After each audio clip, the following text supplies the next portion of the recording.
That all right, there we go. Now I should be on screen. That, all right, there we go. Now I should be on screen. And my audio is here. All right, there we go. Now I should be and my audio. Let me mute that. Give me just a second. I don't have my mic clipped to me. Let me get this screen open right here so I can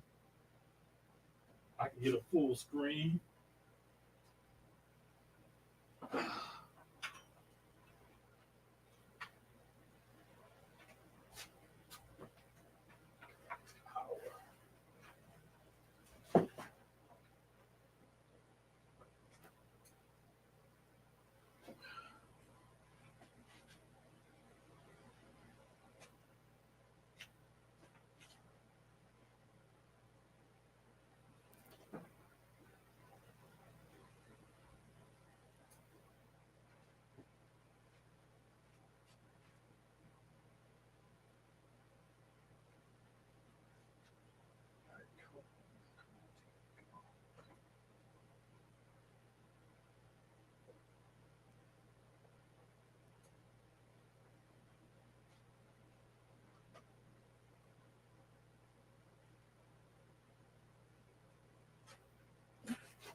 Come on, man. Come on.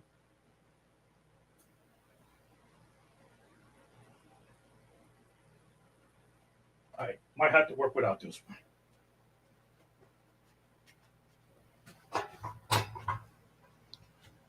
Okay, what happened to my video? Okay.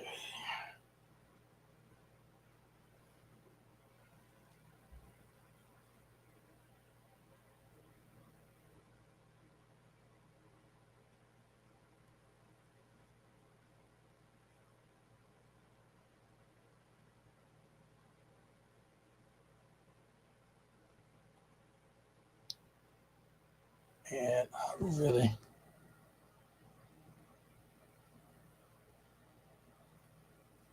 all right, there we go. Now I'm up on full screen. Comments. I'm gonna be checking from YouTube over here since I don't have my glasses. All right. Now, if you want to join me live on screen as one of the panel to either on this side of the screen, um, hit me up, inbox me, let me know that you want to join in so I can give you the instructions or send you the link to join in.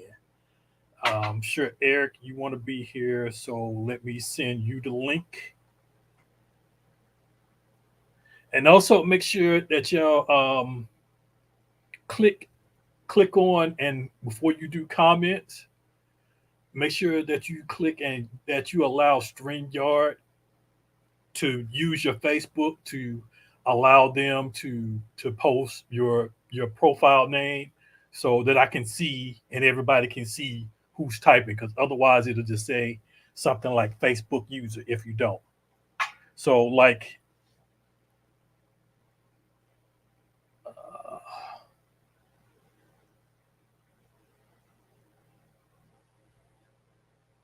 okay.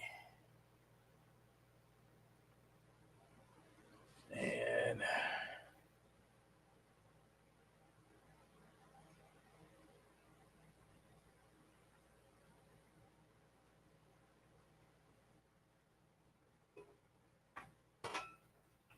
all right. Eric, I just sent you the link.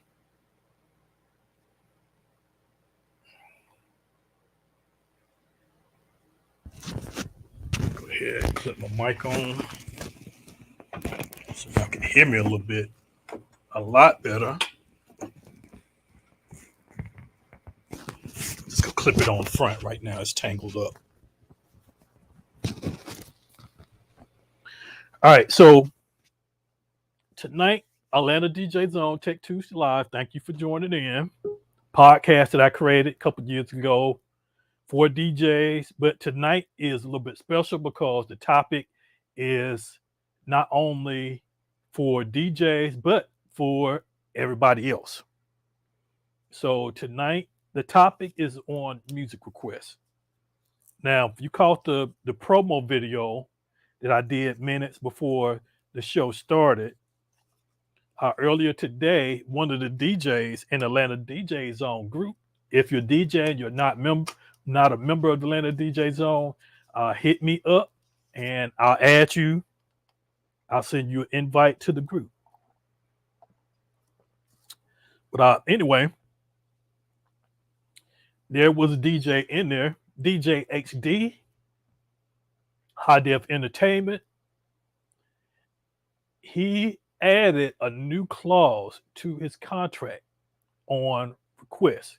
He called it the request mitigation clause, or I think that's what he called it, clause or whatever, which basically is on how DJs try to handle requests.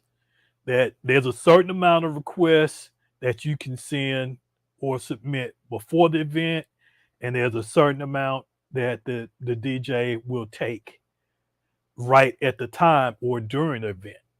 Now, I also added in comments that he didn't, before he finalized or whatever, that make sure that there's something added in there for guests, because this is for the actual client in the contract.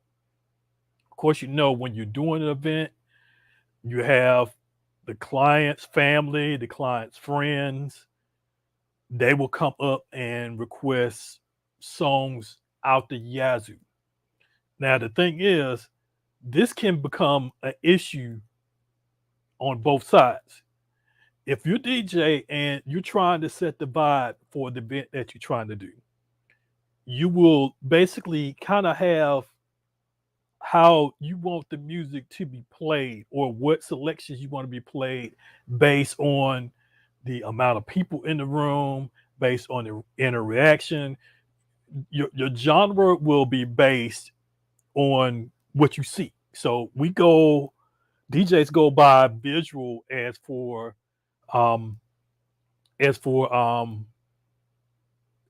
music selection. It's not just music is just randomly played or whatever. It's played so we have control of the room. We have control of the dance floor. We'll play a certain amount of songs that'll get people up dancing. We have a certain amount of songs that people will be chilling and listening and maybe taking a break or drink or whatever. So everything is controlled by the DJ. But when you have people that want to come up and request songs that are like out of the category, it's either pushed back to when that song is appropriate, or it's pushed completely off because it throws off the vibe completely. So tonight is going to be a lot of tips, and I listed as pros and cons because there are some pros to taking music requests. I didn't list this in the post earlier. I was saving it to this point, but there are some pros. But to DJs, a lot of it is cons. So what I want to do tonight, I want to have at least maybe one person that's on the opposite side of the table, on that side of the table, and then DJs on this side of the table, so people can get an understanding of what happens when you make a request, or from a DJ aspect. But then if there's something that we don't know or we don't understand for the reason that a request is being made, that's important. We want to hear that from you, the patrons, the clients, the people that out there that we are entertaining. So that's what we're going to do tonight, and that's what's going to be going on. Now, before we do get started, and I'm still waiting for a couple more people to join in as guests. I'm sure Eric is going to be joining in. And like I said, if you want to be a guest, hit me up in the comments. Let me check the comments now and see what's going on. Okay, no comments right now. But if you want to join in as a guest, make sure you hit me up so I can add you and you'll be right along this side of the screen. Or let's see if I can get that to pop up. I wonder if I could open up 2 StreamYard broadcasts at the same time. Let me see if I can do that.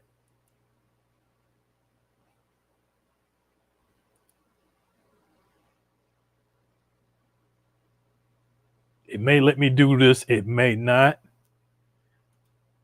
Okay, cool. Yeah, let me do it.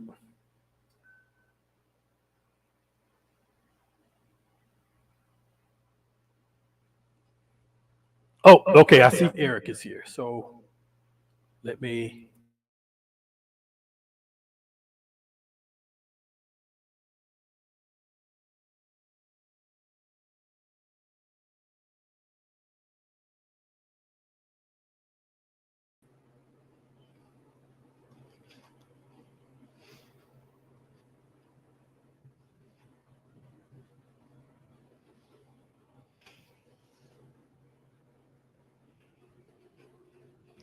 Hello, you hear me?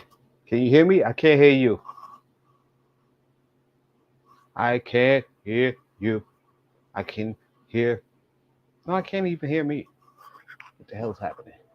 Let me do a check. I can't hear you. Nope, can't hear you. Can you hear me? Check. All right, what I'm going to do is I'm going to do a Zoom check. Make sure my stuff is coming in. So I'm hooked up. Oh, I just heard you. What happened? Hello? Hola. Oh, I hear you now. Can you hear me? Okay, good. Okay. I got 2 StreamYards up. I got one so I can see full view, and then I got one over here to where I can see what comments going on. So I'm basically talking straight ahead, and I can see everybody here. So you can hear me? You can hear me now? You can hear me now? You can hear me now? So that's what I was working on right there. Let me you can hear me? Can off. you hear me? Can you hear me now? Can you hear me now? Yeah, I can hear you, but can you hear me? Am I still here? Yes, I can hear you and I can see you. Okay, now not getting an echo or anything. A little echo. Echo. A little echo, but it's good. Slightly. Yeah, I'm good. I'm trying not to use headphones if I don't have to. It's like you're in your basement and like the echo. It's reverb. It's not an echo. It's a reverb. Yeah, I may need to change my audio. Send my audio to. It's like you're in the basement and I hear reverb going off the walls. Yeah, that's probably what you hear. Let me see if I can send. Don't worry about it. Just go ahead. All right. What about now? We wasting time now. I'm still waiting on a few more people. Oh, okay. I'm trying to get at least. I know you here, so I got you from the DJ side. If I can get somebody that's from the other side of the table, that's a patron or a client or whatever, somebody that's enjoying the music, that's actually making a request, to see if there's something missing as for why people are making requests. I mean, we probably know why. Actually, you know what's funny? If they're enjoying the music, they would not make a request. Yeah, but you do have some. Go to your car and listen to it on your radio. They want to hear what they want to hear. I know. But screw them.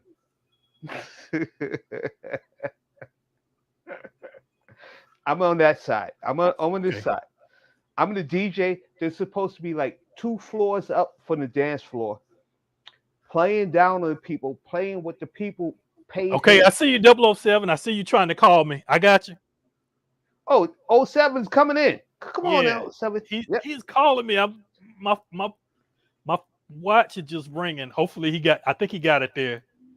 All right, I see you. Hold on. Let me send you The link. Send him a link. Yeah, let me send you the link.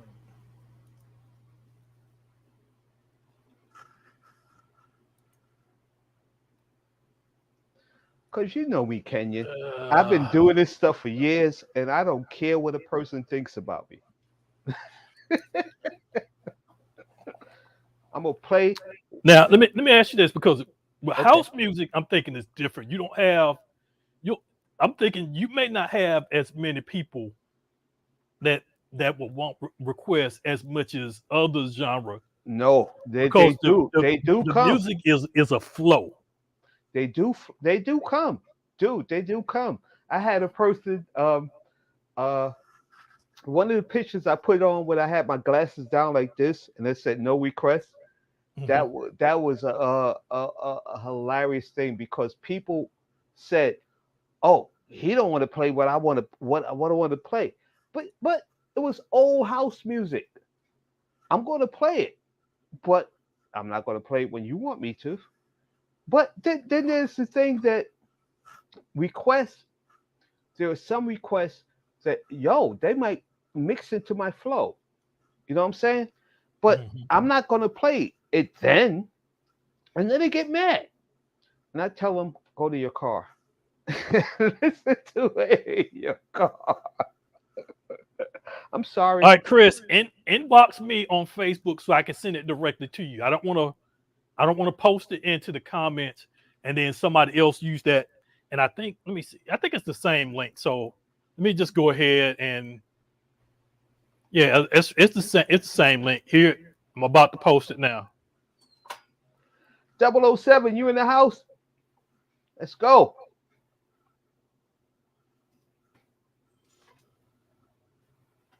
All right, there it is. Now, if you want to join in live, this is the link right here. Click on the link right here. And what is this media bar right here? What is this? Okay, there we go. Gotta remove that. Okay. This is the link to join live right here at the bottom. So if you're here right now, you want to join in live, we can get 3 more people here, total 5 people. Okay, Oh. it's called again. Hold on. Yes, sir. Hello? Yo, just go ahead and send it to the Facebook, bro, because I can't. It's in the YouTube. It's in the YouTube comments. I just posted. I know. Yeah, he said send it to Facebook. So I can't get it in the comments. Okay, send me, because I don't know what your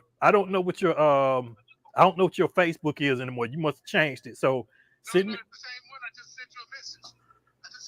Okay, hold on, because I went looking for you and I didn't see you. I just sent it to your Facebook. Okay, I got it. Okay, you changed your picture. That's what it is.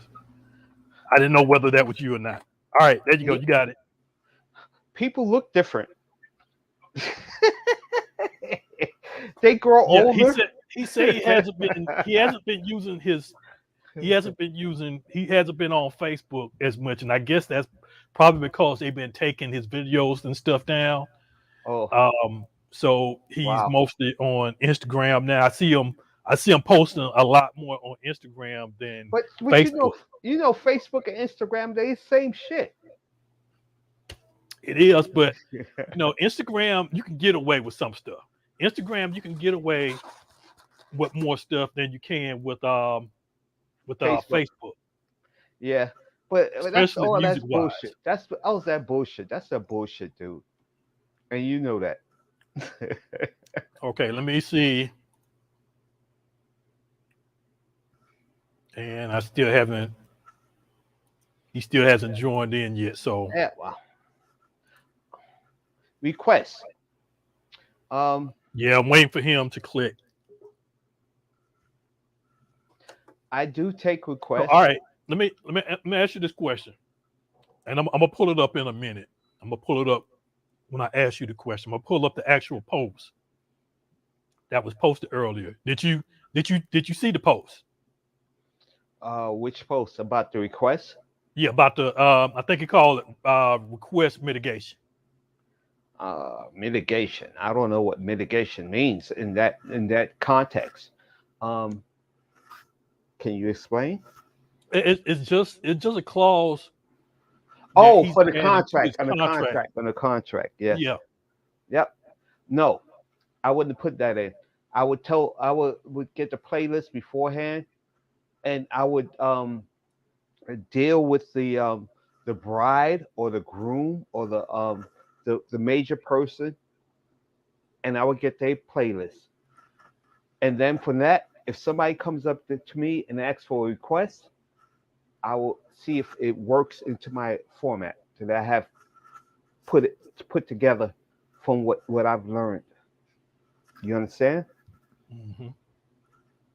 Yeah. Other than that, screw them. Okay. I got the post here now, but I'm trying to open it. Okay, what's going on now? Hold on. Yes, sir. Here, bro, you gotta let me in. Well, I didn't see you when I thought you was here. Okay, I got you. There you go. You here? All right. Can everybody hear me? I can We hear can hear you, you. this kid. I can hear you. Can you hear me? Yeah, I can hear you. Everybody Uh, good. You yeah. could probably use a little more lighting in your front. No, You got Well, the, no, well, the no. I, Let well, him I, go. the I, light well, I ain't behind got you. no light in the front, so we got what No, we got. he's trying to keep the criminals out of his front yard. Yeah, right. There you go. All All right. right, Well, so we know what. All right, so we all know what we talking about. Requests, right? Oh yeah. yeah. Now, did you see the post? Yes, I saw the post. I saw the post about Okay, the because edict I'm that he pulling want it to up put in his now. contract about people asking requests. I think it's a wonderful idea because the reality is that first of all, because of bums in the world that really are not DJs, that are just human Spotify jukeboxes and shit. The reality is that as long as those dudes keep coming out of the dirt, and becoming DJs, they're gonna always and I promise you, and I'm sure you know this too. There's playlists that these assholes get, right? And what they do is they take their little bitty music knowledge and then they steal from guys like you, kid, like you, my man. When y'all are doing y'all thing online, or whether you're doing your thing in the club, they go and they Shazam every fucking song they don't know. And then they steal your playlist, add it to theirs, and then they think they rocking the house because they played every hot hit from 9 p.m. till 1 in the morning. Now, what they've never understood is that, yes, you can go back in the decades, you can get all the hot hits, and you can cram them all into one night. But guess what you're going to do? You're going to sound like a repetitive, fake ass human jukebox that plays music, nothing but that. And a person who run their mouth, whether it's house music, whether it's hip hop, R&B, it doesn't matter. If all you're doing is playing the same shit every week, your playlist is the same thing, and you might add one or two minor cuts that you pick up because you heard another DJ play it and you didn't know it. Then you might be able to separate yourself for about 5 seconds. The reality is, as long as those bums are coming into the world, we're never going to be able to change the fact that people always want to take a situation and make it about themselves. A true DJ understands that you make it about the crowd that you're viewing, not about a singular person. I've done lounges, right? They got food and drinks and all the other stuff. And girls come up to me all the time. Hey, Mr. DJ, can you play It's My Birthday? I want to hear my favorite song. I don't give a shit. I don't care unless you were turning 125. I don't care about your birthday. I don't care. Because at the end of the day, you're one person and you have a crowd of maybe 10 people and there's 300 people in the room. Why do I have to stop what I'm doing to make it all about you? If you want to make it all about you, take your ass home, hire your own personal DJ and make it about you and your shit. Don't go to the club, lounge, restaurant, nowhere trying to make it about you, because you can't make it about you. And I'm all sorry. these damn people kill me, because I'm gonna tell you something. You know when people make it about them and can do that? When you're a multi-millionaire, like a football player, a basketball player, you go and you buy out the club. You done spent $50,000 or $100,000 on liquor, and ain't nobody coming in but who you want to come in. Or who That's you invited. Or that's who you when you can invited. make it about yourself. Because at that point, the DJ, even if he's the house DJ, gotta play what you want because you bought the club out. You can't go nowhere and do that for real. But see, the bums, because they don't know what they're doing, they don't know when, why, and what to play at a certain time. See, you as a house DJ, you got to know that there's music that you play, which is called feeling music. You allow it to breathe. The music gotta breathe because it's only 9 o'clock. You only got about 20 or 30, maybe 40 good hot hits that you're gonna destroy the club with. Why would you play those at 9 o'clock? Because some idiot wants to come up and say, hey man, can you play this for me right now? I'm about to go. Well then, bitch, go. You got it in your car, go. Or you got it at your house, go. Stop ruining. You got it on your phone. You got it on your phone. Go. Right. So my thing is this. Even see, and the problem is because of the bums, so many people have forgotten that a DJ is a specialty trade. It really is. It's like CDL driving. You got to have a certain set of skills to take that big rig all across the country and drive. You can't just get up and say, oh, because I can drive a car, I can do this too. If that was the case, they wouldn't have a fucking CDL license. Two levels. Right. CDL. A B and an A. Exactly. So my thing is this. And you know, and I'm telling you, I've ranted about this so much, and I don't mean to be taking the whole floor from you, brother. I apologize. No, it's good. It's good. Go, Duke, go. But here's the thing.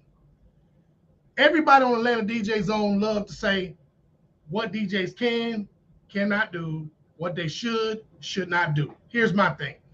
Listen, I don't mind, dude, if you gotta hustle. That's cool. But if you a bum, don't get mad when I call you a bum.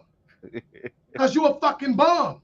You're not a DJ. You're a bum. You're a guy who fell out your bed one morning and you was avoiding child support and you were laying up on your girl. You asked her to claim her kids and your punk ass went to the pawn shop and got a fucking DJ kit for about $1,500. A controller. Right.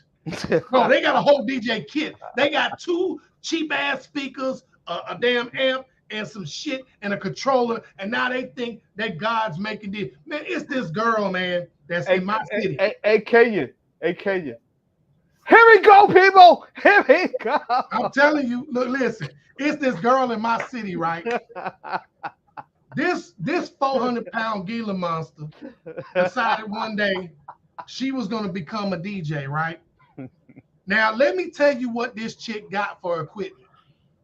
She probably sucked some dude off to get the damn MacBook. She didn't buy it herself, I promise you. So she got this MacBook, and it's the smallest one. It's a MacBook Air. The thing looked like it's a fucking Tonka toy that a kid would play with at 7 years old. It's one of the smallest MacBooks in history. She got this little tiny ass MacBook.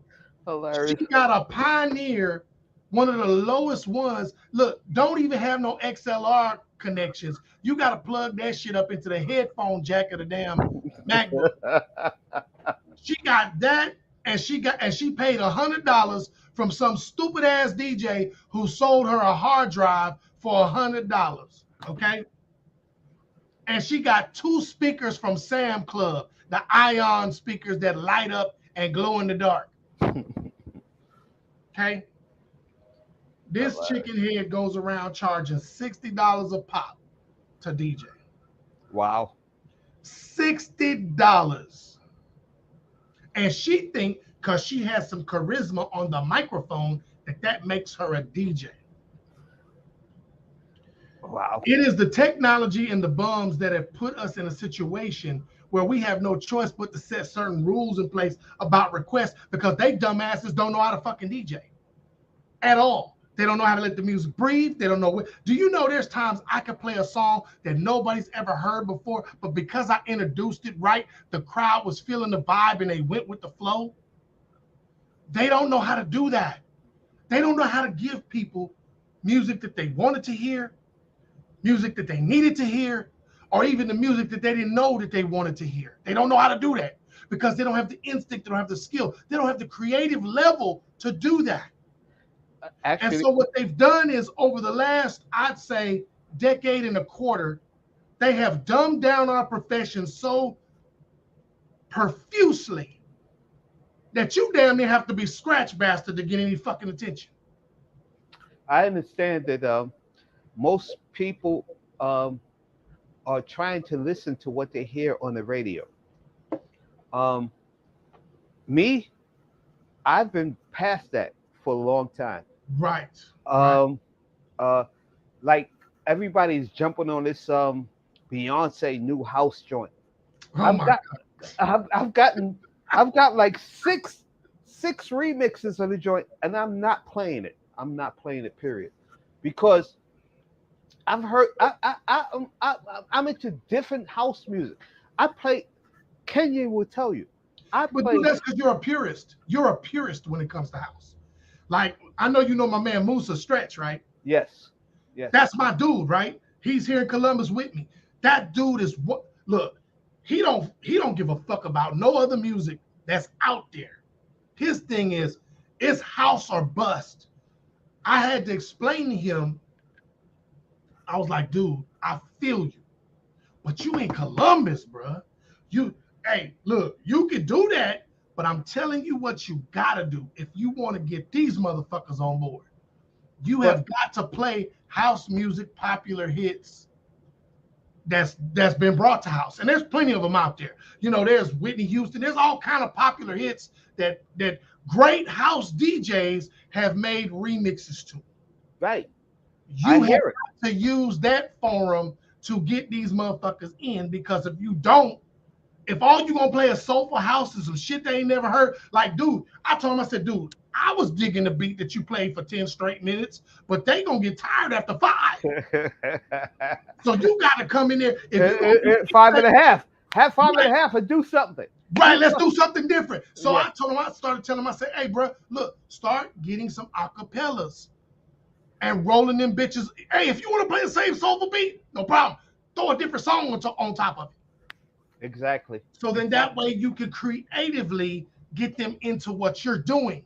I said, that's the difference. And I tell Moose all the time, I say, bro, dude, you haven't been DJing as long as me. I've been DJing for 33 years, bro. And I tell them, I'm an open format DJ. I play everything. Dudes flipped out and wanted to rob us. They was like, dude, you the only other dude other than one other cat I know that play house.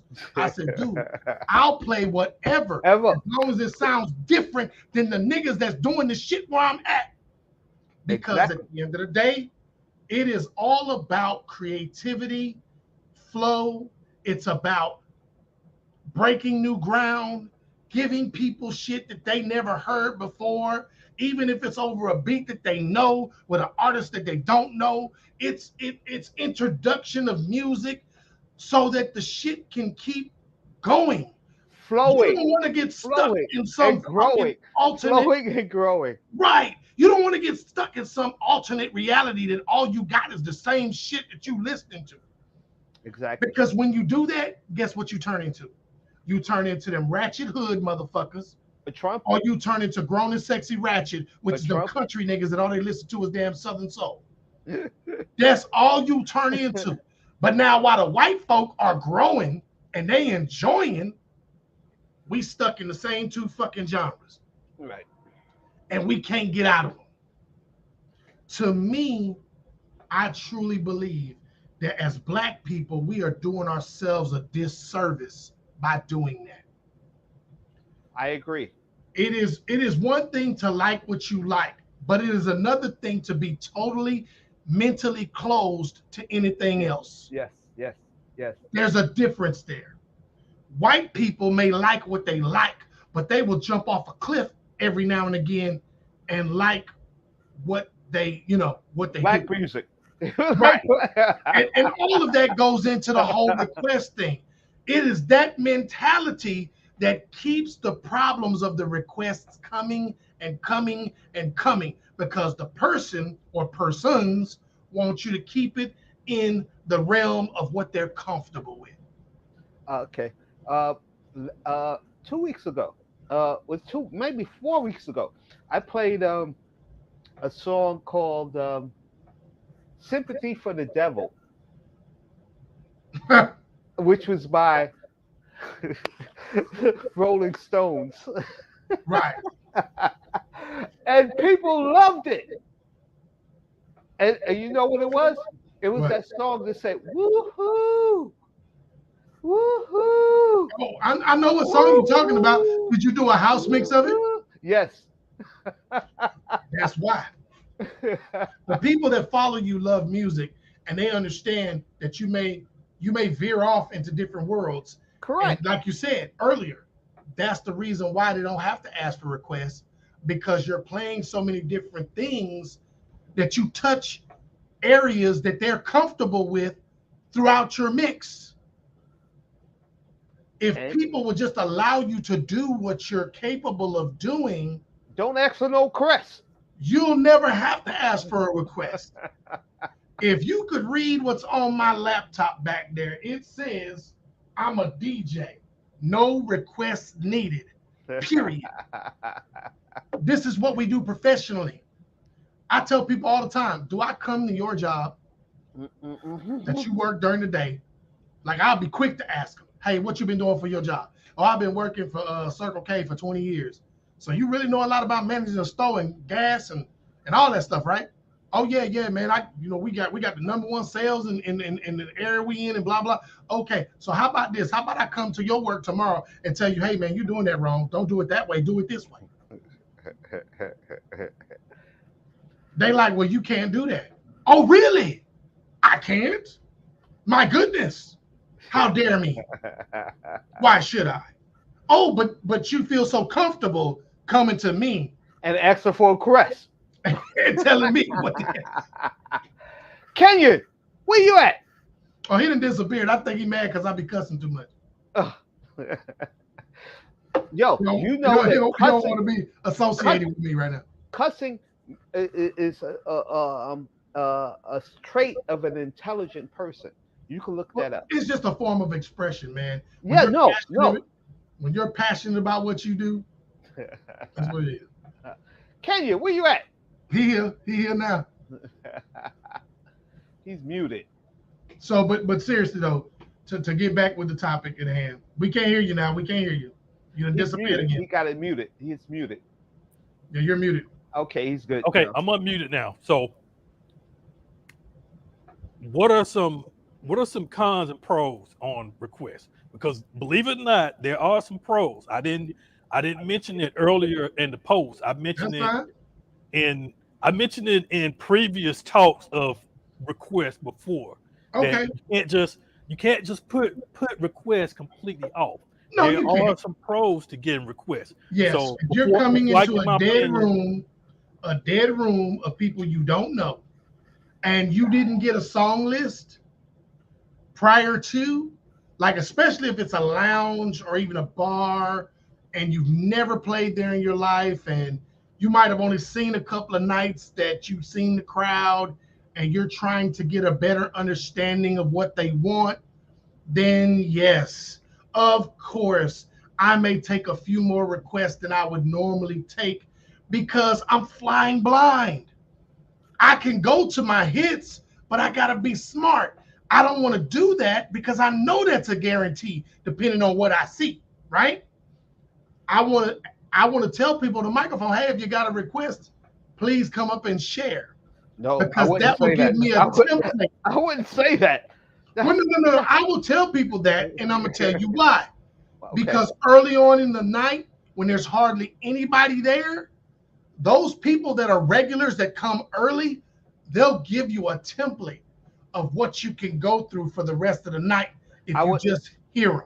I would investigate that beforehand. I would go to the club beforehand and find out what they would Yes, like you to hear. could do that, but nights change, crowds change. There's no guarantee on Thursday you're gonna get the same crowd on Saturday Friday, yeah, or Friday. Friday or whatever. So you have to kind of do your homework Yeah, prior to. Now, what I would say, if you're gonna go for any type of gig like that, and let's just say you give them a certain start date that you want to start, and they don't rush you in there, then yes, you can take. Let me just come, Thursday, Friday, Saturday, see what you got, make some notes, and then go from there.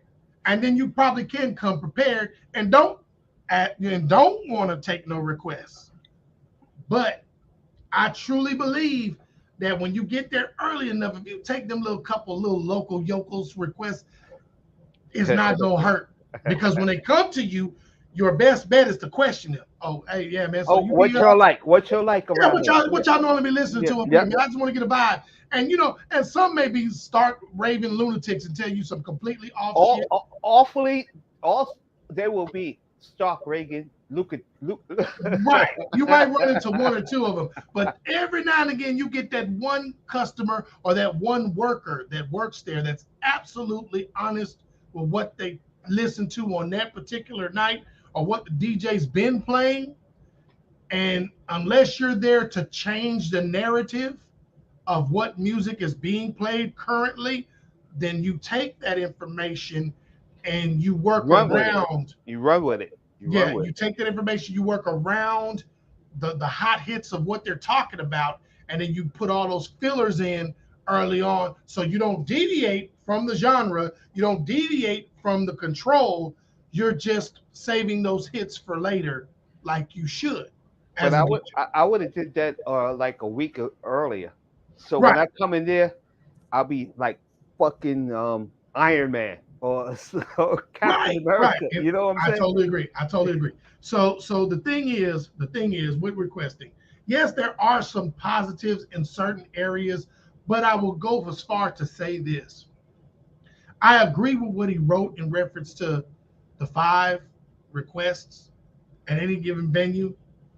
Hey, look, man, and this is what you need to ensure that the couple or the people who hire you for the party understand.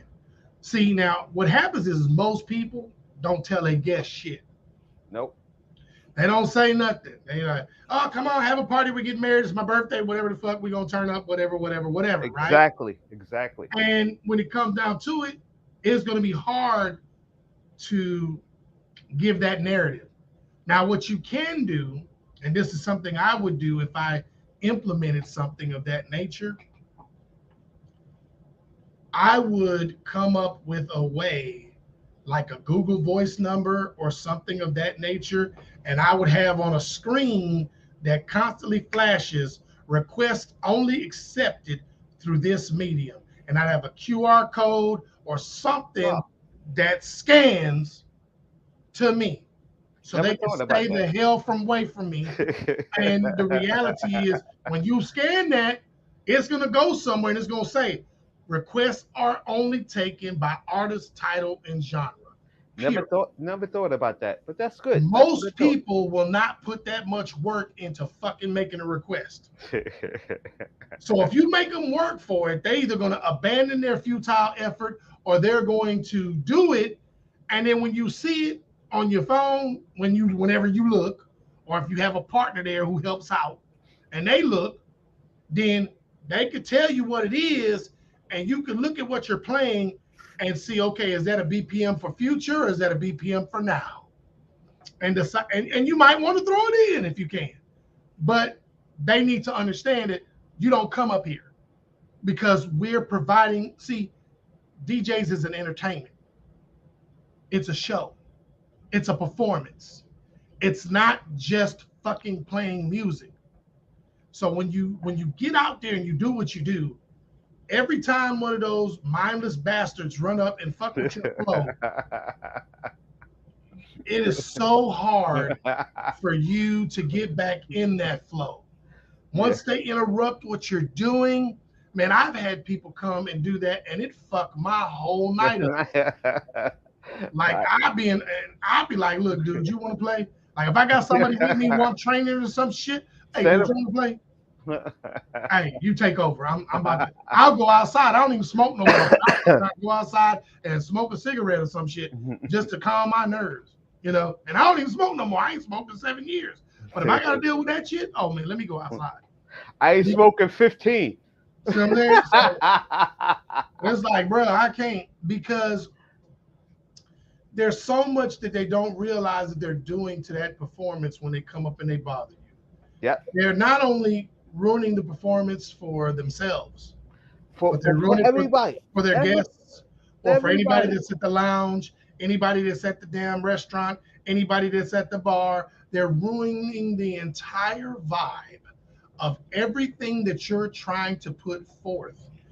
And they don't understand, because this generation, well, the last 3 generations, to be honest, X, Y, and G. right, because every decade there's a new generation.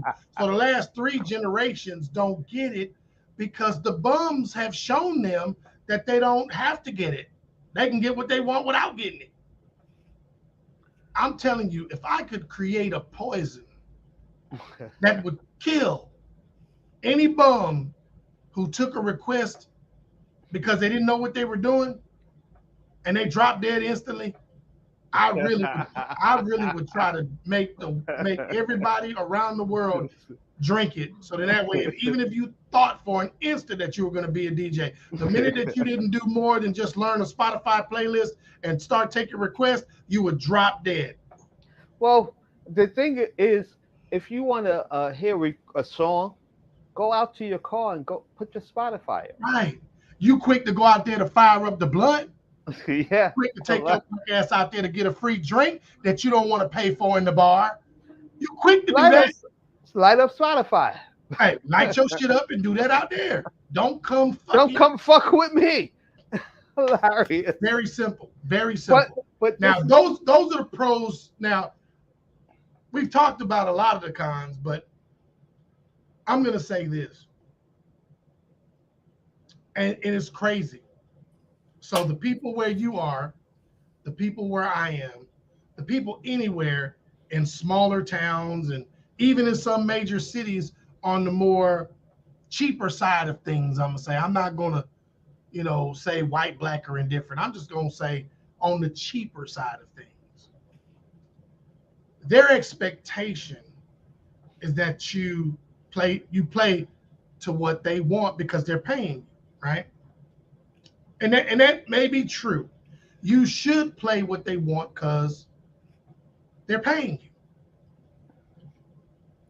But if you notice, those same rat-faced bastards will go somewhere else where there's a fucking professional DJ like Scratch Bastard or what's my man named Vega that's a house DJ. And they will not pay you the same amount. Are you talking about that? They will not say a damn thing. They will go to that club where my man Savio Vega or Dead Mouse 5 or Scratch Bastard or Scribbles or Jazzy Jeff. They will go to that shit and not say one mumbling damn word about a request. Because they won't get a chance to. Oh man, shoot, I'm in the building where everybody at. Oh shit, I'm having a good time. I got the best DJ in the world. I don't need no requests. Jeff will play a rock song and they'll be them of a damn man. I don't know what it is. We in the building. We in here popping bottles and everybody's here. See, because they look at shit as a grand social experiment. It's not about the DJ. It's about social interaction. So that's one of the problems that we face as a DJ, because everything is a social interaction. Well, it's because of social media. It's because of social media. That's the only way we're able to get ourselves out right now. It's through social media. Right. The stuff that we want to play. And then if you look at it, how many followers do we really have? See, and this is the shit that kills me. And I'm going to get back to the subject because I know Kenyon will be done text me and told me to get back on the subject. But here's the thing. We got 1,000 friends on Facebook that won't watch shit we do. what does that say about social media? It says that it's bullshit unless you're popular. If you're popular, oh man, you couldn't stop these motherfuckers from watching you. But if you're not popular and you're not doing what they want you to do, oh, they'll pop in, spend about 2-3 minutes. All right, man, you on fire, and then they out. They gone. So that's exactly why I will not ever take requests, because until you can show me the love that's due to me, and I'm gonna say this: I'm not the greatest DJ in the world, but I'm good at what I do. I know that. Me and King have talked about this on several occasions. I know you're good at what you do, my man, Mr. Prince. You good at what you do. You spin that fucking house, you just as good as goddamn Musa. I got mad respect for what y'all do. Thank you. So here's the thing. You deserve to get that. You deserve to get the followers. You deserve. That's why when they had that damn shit, when they gave D Nice that damn DJ Entertainer of the Year award, man, I almost spit out my goddamn intestines. Because I said to myself, wait a minute. I've been going live on Facebook since 2014. What make you the fucking Entertainer of the Year? Oh, that's right, because you're popular. You went viral in one weekend because of Michelle Obama, Ariana Grande, and Justin Timberlake. But because you did that, now all of a sudden you're relevant again. When just before that, your dumb ass was taking pictures at weddings and DJing. Nobody remember who the fuck you were except for they call me D Nice. Yeah, he wasn't nothing. He was nothing. And we've been going strong. Constantly. Yeah. My man Kenyon, he do more live shits, man, than most of the DJs that I know on damn Atlanta Zone. Him and Logistical Styles, they do so much for the DJing community. They talk about wires, they talk about different things with computers, they talk about all this stuff. And they can't get hardly anybody to follow them. Now, me, but that doesn't stop me from doing it. Right. It doesn't. It doesn't. And that's the same thing with me. I still do what I do, even though, because when I do what I do, I know Kenyon be at work. But whenever I'm doing something he can stop in, he stops in. The reality is this whole thing is fucked up because of social media. From the requests, from the non-requests, from the DJing, the bums, everything is a part of that whole social media grand scheme of fuckery that goes on in our profession. So the question is, how do we fix it? Yeah. We can't. It's too late. Once Pandora's box was open, once Pandora's box was open, my brother, we're done. See, you ain't gonna put that genie back in the bottle, homeboy. You're not gonna put social media back in the bottle. No, I promise you. But how do we use it to our advantage? The only way we can use it is if the people that you believe in for house music, that I believe in, that love good music, will follow me even though I'm not popular. The people that believe in the information that Kenyon's putting out there will follow him and watch him, even though he's not the most popular tech genius on the fucking internet. It doesn't matter. What matters is that he has something that's valid and he brings it to the table, and it's something different than what everybody else is talking about. Because most of the people that got all them followers, bruh, some of them dudes are fucking dog shit stupid, and I don't even know where they get the information from. I be having to fact check some of these motherfuckers. I be like, really? I don't think electricity works that way. I'm not. No, I don't get that. No. Yeah, I'm trying to get people to do that. Actually, I have people who are doing that, who are following me and listening and put me up, accelerating me to a different level. So, and see, that's good. I'm glad you have that, because and see, and this is what I know. There are people in this world that think like we do. How I found that out, Kenya will tell you. Last couple of years, I've been going to DJ's Day Out, and it was amazing experience. The first time I went, I didn't even get to play, but because King Arthur and a lot of guys in Atlanta have seen me play, have seen my videos, they invited me to come this year to DJ's Day Out. It was an incredible honor. I enjoyed it. I loved it. You know, did I get to play the way I wanted to play? No. Do I think the MC maybe made a little fun of me? Yeah, I'm sure. But you know, it doesn't matter. It Just was wait all till for, I get out there. Just wait till I get out there. it was all for the love of DJ. And I enjoy it so much that I want to try to pass on something. You know, I was getting ready to close my Facebook account, like Kenyon said, and they were deleting some of my videos, and I stopped them before because I was ready to leave Columbus. I was ready to leave all this bullshit behind. But if I did that, man, there's so many great videos that I've done that I would have erased had I not stopped them. So I'm going to keep this page, but when I move on to greater things, I'll just make me a new page and I'll monitor this page so that people and my children and my grandchildren can always, if they want to see what what granddaddy did in his life that meant a lot to him and felt that God had blessed me to do, then they'll be able to see that. Your children's children and your children's children's children will be able to, they will be able to know who you are for generations to come, Kenyon, because you did all these videos. All right, 007. One of the reasons why I started recording everything is because the mixtapes I used to do and the CDs I used to do were always lost. You know what I'm saying? People used to, oh, I gave it to my cousin. He didn't give it back. So I can never hear it again. So one of the things that the internet does for me is allow me to record things that will be Archive. archived eternally. You know what I'm saying? Absolutely. You know what I'm saying? So look, listen, everything that I record now, brother, I'm telling you no lie. I told my son one day, I said, I'm gonna go when they make a like 10 or 12 terabyte system that I can get, I'm gonna put everything that I do and have done that I still have that's an MP3 format. I'm gonna transfer it all over to that. And I'm gonna make sure that that drive only gets used when I'm transferring. Then about once every couple years, I'm gonna add another drive so I can keep and maintain them no matter what. Keep and maintain.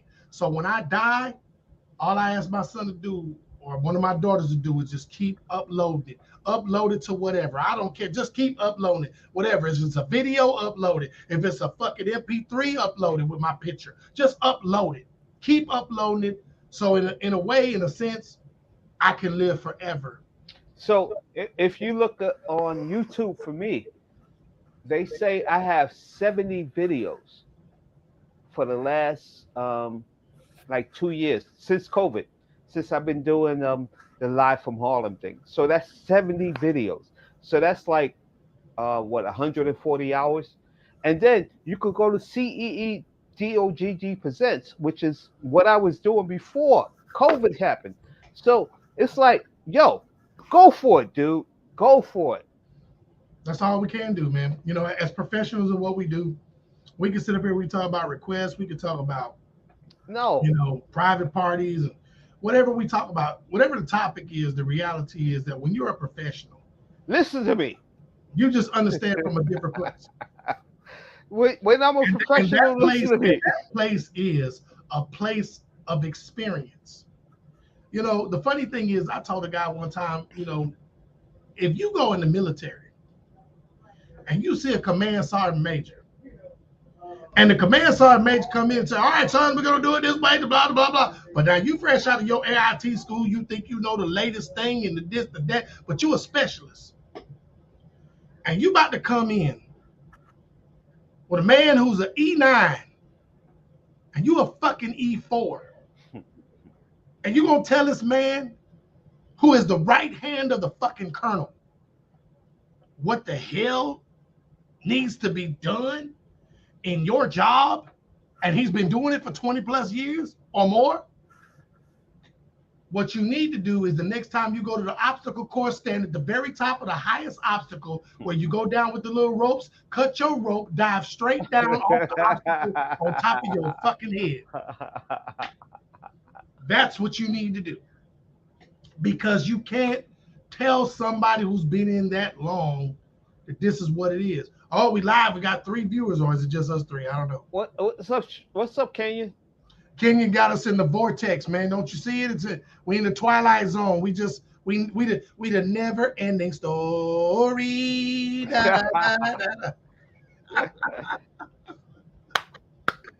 Kenya got us in the never ending story, cuz. It's okay, good. It's okay, good. It's all good, brother. Yeah, it's all good. I'm just glad to kick it with Kenya for a minute, man, because I ain't heard from him. I used to call me, but he don't call me no more. He done got too busy for us light skinned niggas. You know, he done got too busy. Nah. Kenya's good people.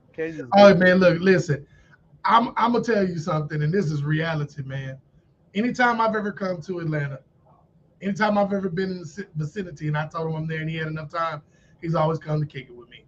So I got so much love for this guy, man, that when I get ready to leave Columbus and I change my phone numbers and change everything, I'm gonna make sure that he has all my updated information, because good shit. There's only a few cats I would even fuck with on this planet, bro, and he's one of them. I was in Conyers. I used to live in Conyers for a second. You know what Conyers is, right? Oh yeah, yes, nice little spot up there. You know. Yeah. I was in Conyers for a second. Like Can't hear you, kid. You muted again. I couldn't live there because it didn't have enough excitement as Harlem. So I had to come back to Harlem. Conyers, Cordele, shit, man. Name your place. Look, Conyers, Cordele. No, it wasn't right. No, so I had to go back to Harlem. Harlem. And I'm here now. I know Kid. See, I'm gonna tell the Kid, I love him to death. But you know the one thing Kid never really does is he never really field tests everything to make sure that it's gonna work right. He just throws some shit together because he be ready to go. Yeah, he throwing right. Look, he done been muted 5 times. We can't hear shit he's saying. And that's what I love about him. Because he just gonna go to the wall. He gonna That's what I do. That's what I do. That's what I love about it happen. I don't care if I got enough hard drive space or enough damn RAM speed. I don't care. I'm going for it. We're going. That's what I love about him. He dived head first. He built me a box here. Thing is, though, he's so smart. He can figure that shit out in real time and get it together. Yeah, but it takes a moment. It takes a moment. He's still trying to unmute himself. Like, okay. It takes a moment. You got it? You can hear me now. Yeah, there we go. I can hear you, but you got to echo. Okay, I just need to turn the volume down on the TV. All right, we don't care if he got an echo. I just want to hear him. I want to hear what he got to say. Okay, here we go. Here we go, people. Here we go. About me. We can talk about me later. Let me add in my comments on the cons and the pros. Now, as what you were saying about, okay, I think I'm still too loud. Yeah, you are. You're echoing too. All right, so my pro is that when, and this is if you're doing like the Sweet 16, you know, the music is forever changing. There's a new song every day. There's a new YouTube artist every day. You never keep up with it. If you're the type person that does those Sweet 16 and those teen parties, you need to have some type of request sheet available, something available to where you can keep track of these new artists come in. Even though you may never be able to find them, because sometimes we don't even know where they find them from. No, the problem is that most of them have curse words, and these kids shouldn't be listening to this bullshit. They parents need to have their asses whooped and thrown in defects custody. That's what it is. When you let these kids listen to this TikTok, YouTube, World Star bullshit, that shit is all above they fucking pay grade. Okay? So no. Yo, see, any real DJ will tell a parent that hires for a Sweet 16, hey, I'm gonna have the latest and the greatest that's on R&B hip hop radio that's current. Yeah, YouTube, TikTok, World Star, we don't do. Because if your kids are listening to that, then dare I say, you have not monitored your children well enough to understand what the fuck they listening to. I was walking. There's no way they should be hearing that. No way. I was walking. Now, we know radio shit is sexually explicit. We know that. And that's fine. But it still has the bleeps and the bloops and the shit that you know, they mute the shit that shouldn't be there. I was walking through a park last week, and they had a big party, a birthday party for some girl. And one of the lyrics that I heard was, um, if he had a twin, I would let him hit it too.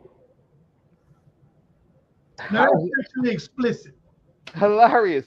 If he but had it's a not. twin, But it's not vulgar. And no. and most of the things that these kids listen to have vulgarity in it. Like I know you remember this, Kenyon. Let me see your throat. Go, baby. I wanna put it on you. Go, baby.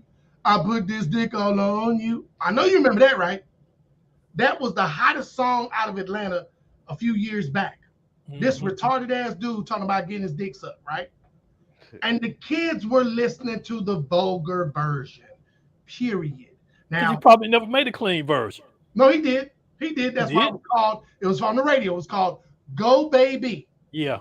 Okay, that was the version that was on the radio. But he had "Throat Baby," which was the name of the fucking song. Throat Throat, Baby, baby. and everybody and their mama was asking for that damn song. Throat, baby. Kids, 16-year-old kids was going to school listening to that shit on the school bus because parents have no fucking insight to what their kids doing because they leave their ass on autopilot half the time. Well, you know what? It goes, it's higher than the parents. You got to go to the labels and the radio station before you go to the parents. Excuse In me. order for that stuff to be out for the parents to screen it, you have to go to the labels and the radio Here's the stations problem. that are promoting I it. give Here's that the to you. problem. I'm about to give it to you. You ready for it? Yeah, go Go for it. ahead. Radio stations can do that because they have certain music that come in, right? The labels can't do it because most of these stupid bastards are not signed to a major label.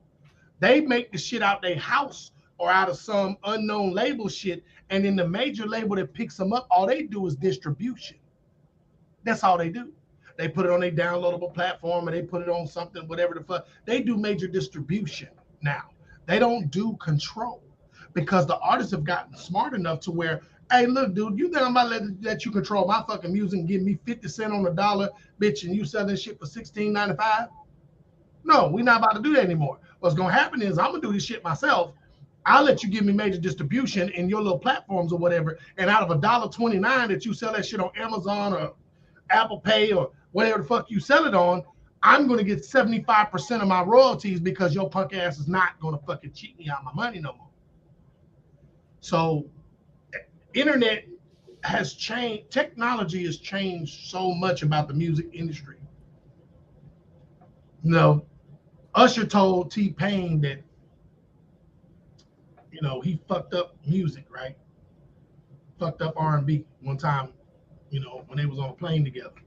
And T-Pain almost killed himself over that shit because he felt like, damn, that's fucked up. Which in some areas may be true. Because yes, he can sing, but nigga, you can't sing like Usher. You use auto-tune to make yourself sing better, which is fine. We get that. It's something that you did to make music, and it became worldwide platinum selling hits. But T Pain now is different. He's different now because everybody else tried to replicate his sound, And they and can't. they can't replicate it like he can. No, The, because he the he way his started on that shit. sounds is unique. When Right. everybody else do it, it sounds like trash. Even But the artists it that sounds can robotic. sing, It sounds robotic when anybody else does yeah. it. And the reason why is because T-Pain worked with that shit in the beginning stages of when it was being built. So he worked with that shit and he understood the matrix and the algorithms and how they work. So he was able to tweak it in such a way where it suited him. These other people doing this, you got these producers that, yeah, they know how to use the shit because they learn it. But if you're a producer that didn't create the sound, how do you know how it's supposed to really sound? You don't, because you didn't create it. What you did was you piggybacked off some shit and thought that you were going to be able to replicate it, but you really can't because everybody's voice is different. Yeah. T-Pain tailor made that shit for his voice and his voice alone. You can't take what he did and give it to somebody else because their voice is different. They may be better at holding pitch than he is. So when you give it to them, it's going to sound strange. Why would you give it to a Mariah Carey when she doesn't need it? See what I'm saying? So Yeah, you do. You got artists that can sing that use it. I'm like, why? why are you Why are using you it? trying to do this? Now I understand now when Future used it, it was a difference because he rapped. He didn't sing, he rapped. So when he did it, it was a whole different understanding of auto-tune from T-Pain. He gave it that southern twang. And because Future did it in a certain way, he stapled that for himself. And anybody that came after him, it didn't really sound right. Now, the next person in line who did it good, Post Malone. Post Malone did it good next because he tailor made it. He got with the right production team and he tailor made that shit to his voice. You gotta have somebody to know what they're doing when you get in that studio. If you just got Backyard Boogie and the Egg Cutters, it doesn't fucking matter. You gonna come up with some damn scrambled egg shit. You're not gonna come up with nothing that's gonna do what it was meant to do, and then you wonder why your album didn't go double platinum. That's why I got respect for the Migos, because they didn't fuck with that auto-tune until like the third album. They didn't even fuck with it. Or they fucked with it a little bit when it was on a scenario of they was being their own hype man. They'd be rapping regular and then they go, shut, scared, or some shit, and then all of a sudden a little tune come in and it sounded a little bit different, but they didn't go deep with it. You just gotta have the right production team, man. And T-Pain, he's an incredible producer, man. He is, man. I give him All right. up to him. Now I got the man here. He's finally here. I want to get Lee to explain the reason for his post. Hey, bro, you don't need to explain that. My hat is off to you. I love what you said. Start from the beginning. I love what you said. Make them motherfuckers, and then let us know what's going to happen after today. How are you gonna? Because I'm sure you after everybody made comments, I'm sure you probably picked out little bits and pieces to add in to make it longer. What's the reason for you creating the post? Because I'm sure somebody pissed you off. You probably got to the point where requests have completely pissed you off. I need to add this clause to my contract, explain what caused it, and the effect as for what it's going to do. I'm going to give you the screen. Go ahead. Take it away. God bless you, brother. You made me copy that whole thing. What's up, fellas? Well, I'm a little bit torn because I never want to project negativity. You know what I'm saying? I never want to project like there's a problem. You know what I'm saying? So I'm all about customer service, trying to make the customer happy. But what I'm finding, and you guys, please chime in, jump in, let me know what you're experiencing. But what I'm seeing is like within the past 2 months, I've had about 3, maybe 4 weddings where usually the groom, but I had one where the bride did it, where, man, every other song. Now I understand if I'm struggling, you know what I'm saying, which I mean, I don't mean to brag, but I never really have a problem with rocking the crowd, reading the crowd, having what they need. But I'm rocking the crowd. I'm playing, I'm playing what's hot. I'm playing what's gotten everybody moving. But every other song, here comes the groom. Hey, play this next. Play this next. Play this next. You know what I'm saying? And like the way I DJ is, I mean, everybody's different, but I'm a performer. You know what I'm saying? Like I craft my show. I rock that thing. I read. You know what I'm saying? Like a wedding will have older people and younger people. So I mean, we all have ammo. We all have music that's gonna move the older people, move the younger people. You know what I'm saying? But here comes the groom. Full of himself. Play this next, play this next, play this next. And really, man, like it's a no jukebox zone for me, man. Like I'm not a jukebox. If that's what you wanted, you should have hired a DJ who's just gonna stand up there and wait for you to tell them what to do to play what you want them to play. You know what I'm saying? So like I'm trying to figure out a way to professionally tell or talk to the client before the wedding that, we're not a jukebox. You know what I'm saying? Like, so. Well, what you wrote, brother, is a very good synopsis of how you're feeling. I read the entire thing. I thought it was worded perfectly. I thought it got straight to the point. I thought it's something that was worded professionally enough to where a client would understand. Now, here's the only fly in the ointment. Talk to me. Most motherfuckers don't read contracts. That's one of the problems. They sign it, and they don't And read then when it. you point it out to them, they act surprised. Right. Okay, so that's one fly in the ointment. The only other thing I can foresee as being a problem, I think you should have gave them a few more songs. Like I would have did 50 and 20. That instead of 30 and 10. I would have did 50 and 20. And I would bump up and see, and this is what you and I would say simply this. No request the day of the event, even for your guests. And I'm gonna tell you why. Because first of all, at a wedding, it's not about your fucking guests, it's about the bride and the groom. So who gives a fuck what you want? Right. It's, you're not. Right. That's what I'm about. It's actually about the bride. Right. We're not about here the for you. groom. We're It's here not about the groom. to make the bride happy and the groom happy. So if you're going to give those requests, give them to the bride and the groom. Those 10 requests or those 20 requests that you give. Say, look, I'll be willing to yield some 20 requests if they're not in the must-have situation, but for you only. Anybody else who walks up to me, they need to understand. Now, I was telling them earlier what you can do to keep them from walking up. I'm sure you have screens that portray, information, your information, right? So you got a TV in front or whatever, some type of screen doing that. Yeah. Get a QR code, put that shit up in big bold letters, request through this QR code, and that's it. Do not come and bother the fucking DJ. That's it. QR code request will only be considered through this QR code. That's it. If they can't fucking read that, then they're retarded and they need to kill themselves. So the thing is, when they see that QR code, most people got phones, they're gonna scan it, and then they're gonna try to tell you whatever their little thing is or whatever the blah blah blah blah blah. Now here's the cool part: you got a hype man, he could be the one monitoring those requests, and he can come in and tell you, hey man, I see what BBM you in, this will work with it. Hey, think about this one in your next couple sets, songs, right? If there's a person that you're training or that wants to be a DJ or somebody who understands, a hype man who understands beat per minute. Yeah. Now you can let them, my manager runs interference about all that shit for me. So if you got a hype man, let them be the people that run the interference.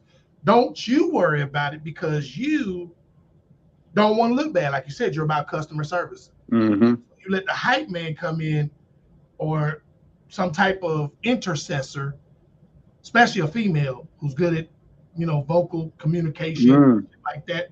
You let them go, all right, well, hey, high def got you. And you know what? Just scan the QR code and we'll get right over to you. We'll get it on as quickly as we can. See, now you're not bothered at all. You're still getting into your show and you got this intercessor that's going to stop them. Now, the cool part is the day of the performance, you remind the bride and groom, hey, listen, those requests are for y'all. So don't tell your guests they can come up here and do this. Because we have to keep the show rolling as proficient as possible. You don't make it seem like you don't want to do it. Right. We just have to keep the show rolling in proficiency because weddings have a tendency to run behind. Yeah. And this is your money you're spending. And I want you to get the most for your dollar. So, hey. Yo, he got that lingo, don't he? He do. So you tell them that, and that makes them feel better about you telling them, bitch, you can't have this. People don't like no. No, right. like a curse. They don't like no. But if you tell it to them in such a way, it's almost like reverse psychology. You're not telling them no, you're telling them this instead. So you're giving them an option. It's just not the option they want. It's an option that they're willing to live with. So are you guys experiencing what I just described? Are y'all seeing this? Absolutely. I've been dealing with it for years. I've been dealing with it since the 90s, bro. Shit. But it feels like it's gotten worse. Like, I mean, I've been DJing for a while, and it's crazy right now. My brother, we just talked about that. These DJ bums who don't know shit about DJing, they are taking every request they can because they're a walking Spotify playlist. They're not a fucking DJ. That's just the reality, my brother. You do what you do, he do what he do, Kenyon does what he do, I do what I do. At the end of the day, we have, if we was to count up the amount of experience in this fucking room, we'd be a century old. Yeah. So the reality is that these guys are falling out of bed, fucking some bitch that's their baby mama, and they done claim their kids on their fucking McDonald's fucking 1099, and now they're a DJ.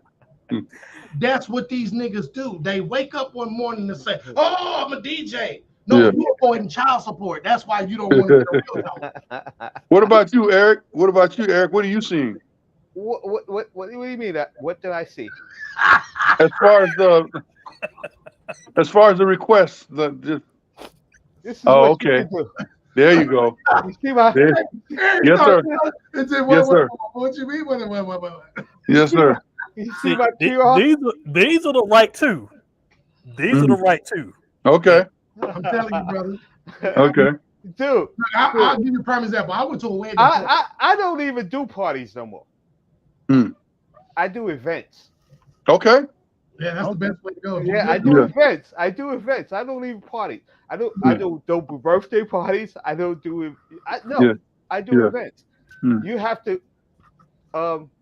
You have to fly me out to Europe or wherever and put me up in the hotel, and then I'll do a party for 3 or 4 hours, and then you pay me. It's not like, and it's like I was telling Kenya, I don't come out the house for less than $500, less than $500. Because you have these guys that's coming out for $100, going to a bar. No. You know what I'm saying? Can't do it. No. Can't do it. I got drinks. You give me a meal. Right. No. Right. I don't come out the house for less than $500. But and that's with two USB drives, thumb drives. I'm gonna tell you something else too. Unfortunately, the problem is that these bums who wake up every morning and decide that the next new hustle is DJ or whatever the fuck, right? What they don't understand is DJing is a hustle. It's not a group in a game for hustlers. Hustlers are niggas that go to the pool hall and cheat you out your money playing pool. A hustle is an honest grind that you take on into your being and you make it your own job because you're trying to get yours. That's a hustle. Right. For 30 years. About 30 years. Fucking 50 niggas in Columbus, Georgia that are hustlers when it comes to DJing because they don't know dick, they don't know shit, and they can't fucking play music to save their lives. If we was jumping out of an airplane and the idea was that the only way you made it to the ground was through experience and real DJing, I promise you, all 150 of these fucking bums I know about would die as they exit the plane. They would never make it to the ground. They would never make it to the ground because they just don't have the determination, the skill, the understanding, the grind, the reality of knowing music. DJing ain't about a playlist. It's about knowing music. I got DJs, man, I'll play some shit on one of my live streams, and they'll call me up. I was like, man, what was that song you was playing? Nigga, kill yourself. You didn't Shazam it? Right. I thought it was a remix. What you calling me for? I have people from Germany that I give African music to, Afro house, and what people don't know, I'm a piano, which is a new style of house coming from South Africa. So he's out there playing it in fucking Berlin, and they're like, "Wow, where do you get this shit from?" Right. He gets it from me. Right. Here we go, people. We're cut from a different piece of cloth. Right. The requests, and Kenyon will tell you, we've talked about this on and off for years. And the reality is that I get it. There are some pros to it. And like what we discussed earlier was the fact that if you come to a place blind, like a lounge or a bar or some type of shit that's actually paying you what you're worth. Right. You're blind because they called you at the last minute and the DJ they had either died, fucked up, or whatever. You came in and you never saw the crowd. Right. Absolutely, at that moment, you take a few requests. Absolutely. And you talk Absolutely. to the staff and you talk to the people that are there on a regular basis. Yeah. You ask them, what night is this? What night is that? And you communicate and you network And to you find figure your it out. You space. figure it out. You figure it Yeah. And out. then as a professional, you can figure it out. Right.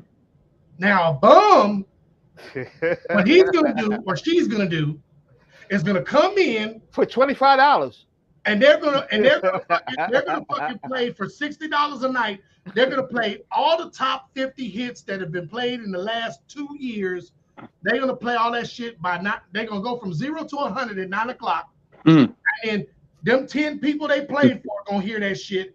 And then what's gonna happen is another group of people gonna come in. They're gonna want to hear the same shit. So the next 25 group of people gonna hear that shit, and they before the night is over with, the people that was there earlier, the first thing they're gonna say was, "God damn, did we hear that shit 3, 4 times? Right. Right.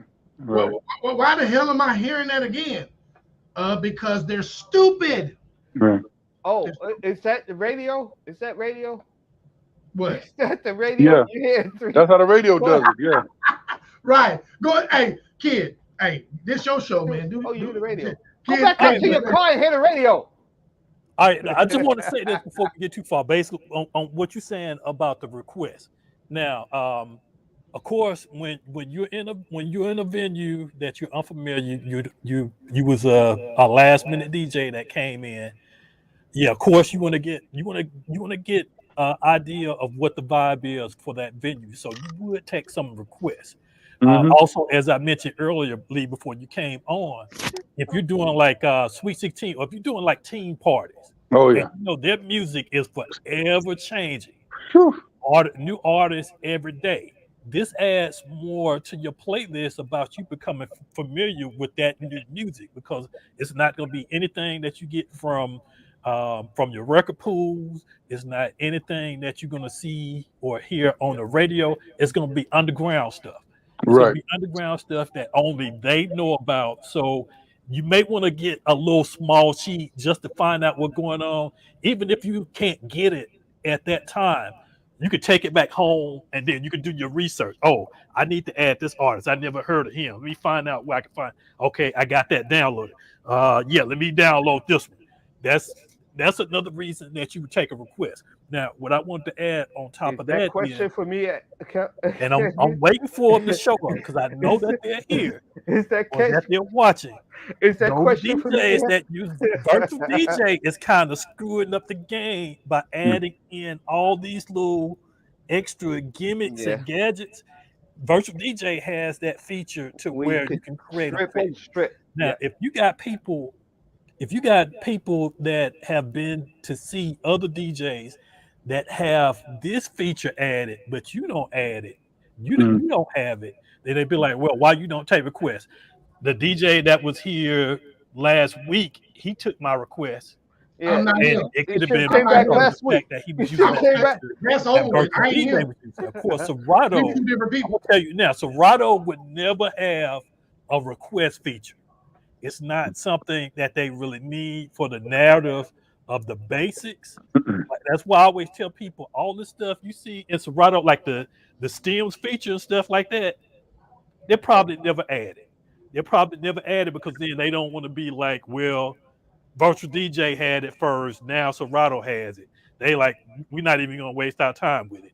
We've been working good this long without it. We still have a loyal following, so we're gonna keep it rolling just like we're doing. It's kind of like with Apple and Android, with iPhone and Android. They Everybody's seeing that the Android have all these features that the phone can flip out and flip and do all this, but the iPhone is still made like an iPhone. The only thing they're changing, they're just upgrading the features on it. But with the Android phones, the Samsung phones, or whatever, they're changing everything, the internals and the externals. It's the same way with a lot of the DJ equipment. And I would say the virtual DJ program, the additive to, I think it's called Ask This DJ or Yeah. AskDJ.com website that you could tell people to go to, and then they can put in the request and they'll submit it into virtual DJ. I think that's kind of like messing it up for those that may use Serato and other programs that don't have this feature, where people are familiar with submitting their requests with people that have that virtual DJ, but then they encounter people that have Serato, Tractor, whatever else out there that don't have that feature. That's Okay, why so can I say this real quick? I don't. Go Personally, I have- 007, Just 007, real quick. I'm gonna say It's this. more First of all, complex you're than- never gonna see a festival than professional Serato. DJ So using all right, goddamn I'm gonna virtual let you DJ. take over. Go ahead, preach, Earl. No. All I'm saying is this: you're never gonna see a festival fucking DJ using virtual DJ. You're never gonna see that. There have been so few DJs that are professionals that do professional shit in festivals that don't even they're never.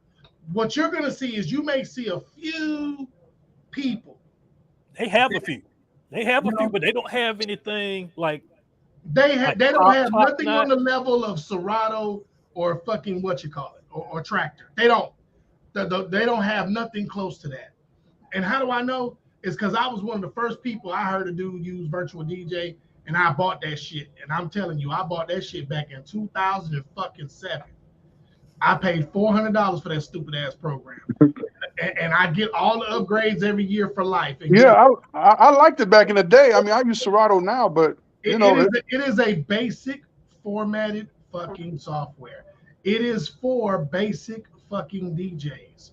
All that request shit, the reason why they're adding that is because they know that the bums use their shit. They know that. They know no professional. I guarantee you couldn't pay Scribbles to use fucking virtual. You couldn't pay Calvin Harris to use virtual DJ. You couldn't pay Mark Ronson to use fucking virtual DJ. If DJ AM was fucking alive right now, you couldn't pay him to use virtual DJ. Yeah. So when you're talking about professional DJs, virtual DJ is tailor making they shit to the bums they know they cater to. The El Cheapo ass DJs that keep resurrecting from the dead every time one quits, a new one is born. So they catering to that audience, and that audience requires that because they're stupid. They don't know how to fucking do anything without requests. So that's why virtual DJ does that. Now, go ahead. In sync. Look, the sync button, I don't really give a fuck about because, there's people that use it that are professionals. DJ Trey is the fucking Red Bull using the fucking sync button. So sync button, we're so far beyond the sync button. It doesn't matter. I don't use it, but I mean, it's a lot of professionals use the sync button. They use it when in performance. Yeah, I mean, you go faster. It has to be 3 turntables for me. They can go through 3 turntables. It has to be 3 or 4 turntables for me. If I'm doing 2, no sync. If I'm doing 3, then I might do 3. Well, yeah, because when you're talking about making sure that everything drops on the one, you want to make sure that as Correct. you load, Correct. that your shit is going to be right on top. That's a real DJ right there. Right, but see, the sync doesn't make it. The sync does not make you not a real DJ. No, the sync makes you on time. It's just a tool that DJs use when they want to expand their horizons. That's all it is. That's all it is. It don't make you less of a fucking DJ, because everybody who DJ for real and spin the shit that you looking at behind me, guess what? They started on pitch control. I don't give a fuck who you think you are. They started on, so you had to learn somewhere. The sync just makes shit easier. People tell me all the time, Double O, man, I seen you use sync. Oh, I don't give a fuck. I don't care. Because guess what? I could turn the sync off and still do the shit anyway, because I know what the fuck I'm doing. So it doesn't matter, guy. What matters is when you sit back and you think about it. The only reason why we're in the predicament we're in, and like I told you, the way you worded that, man, I promise you, dude. I said to myself, damn, why didn't I come up with this shit? I should have thought of this shit, because that shit was perfection on paper, bro. Thank you, man. Thank you, man. Paper. I do not begrudge you or hold you to a lower standard. I think you are an innovator, because it took somebody to say it, and you said it. And any motherfucker on fucking Atlanta Zone that they got a problem with it, tell them motherfuckers to kill themselves. Because at the end of the day, all them haters that be talking that shit, like I love when people like, DJ Batman is a friend of mine. and he's a video DJ. He's not the greatest DJ on the fucking planet. He uses virtual DJ, but guess what? At least he's creative with his mixes, Yeah. his blends, and he does what he does. And he's a video DJ. He's not even really a fucking MP3 DJ. He's a video DJ. Let that man have his space, and they be tripping out on him talking about, oh man, well, he don't know how to teach nobody. How you not good enough to teach nobody? Who the fuck are you to say how good he needs to be to teach anybody?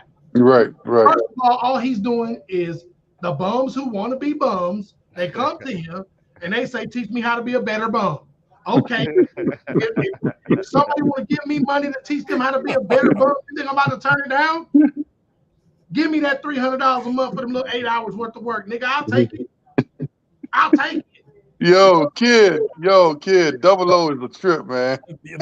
You just not realizing this, man. I can't stand niggas who are haters, bro. That shit. When I let him on here, I knew this is gonna be 3 hours. This is gonna be a 3-hour show. I'm sorry. Look, I'm gonna fix me something else to drink, and I'm gonna shut up because I don't want y'all to be like telling everybody about an hour and 45 minutes in. Too much, and I don't let y'all. He still got about an hour and 30 minutes left in him. No, he's awesome. And Double O, I appreciate that, man, because I'm just wondering, like, what type of impact having that type of clause would have on potential clients. You know what I'm saying? Whether it'll be a turnoff or, you know. The way you worded, man, and I mean, you worded it pretty professional. I mean, and you explained why you have that. Because you're saying that basically we're professionals at what we do. Right. In the white world, like I was telling them earlier, let's just say they're the owner of a big business. White people don't want nobody coming and tell them how to run their shit. So I think that some people who are business owners will respect what you're saying. You're saying, look, don't come tell me my job. If I offer and extend the opportunity to you to give me a list of songs that you just gotta have, want to have, and the things that make you happy, then I've extended that to you. I've given you your request. I've just given them to you in such a way that I can put a performance together and make your crowd happy. So you've done that. And to me, I think that business owners will respect it. Now, if we're talking about us, the niggas, and that's who I have the most problem with. They're gonna have a problem.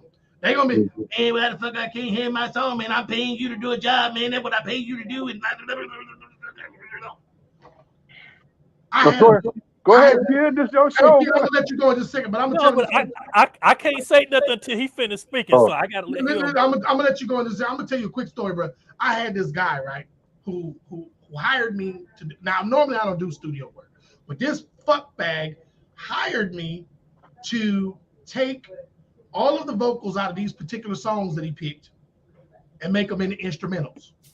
Then he had me take the instrumental, if it had a guitar riff in it, and he had me remove all of that stuff from there so he could play a little guitar and live his dream of singing because he think he's somebody, right?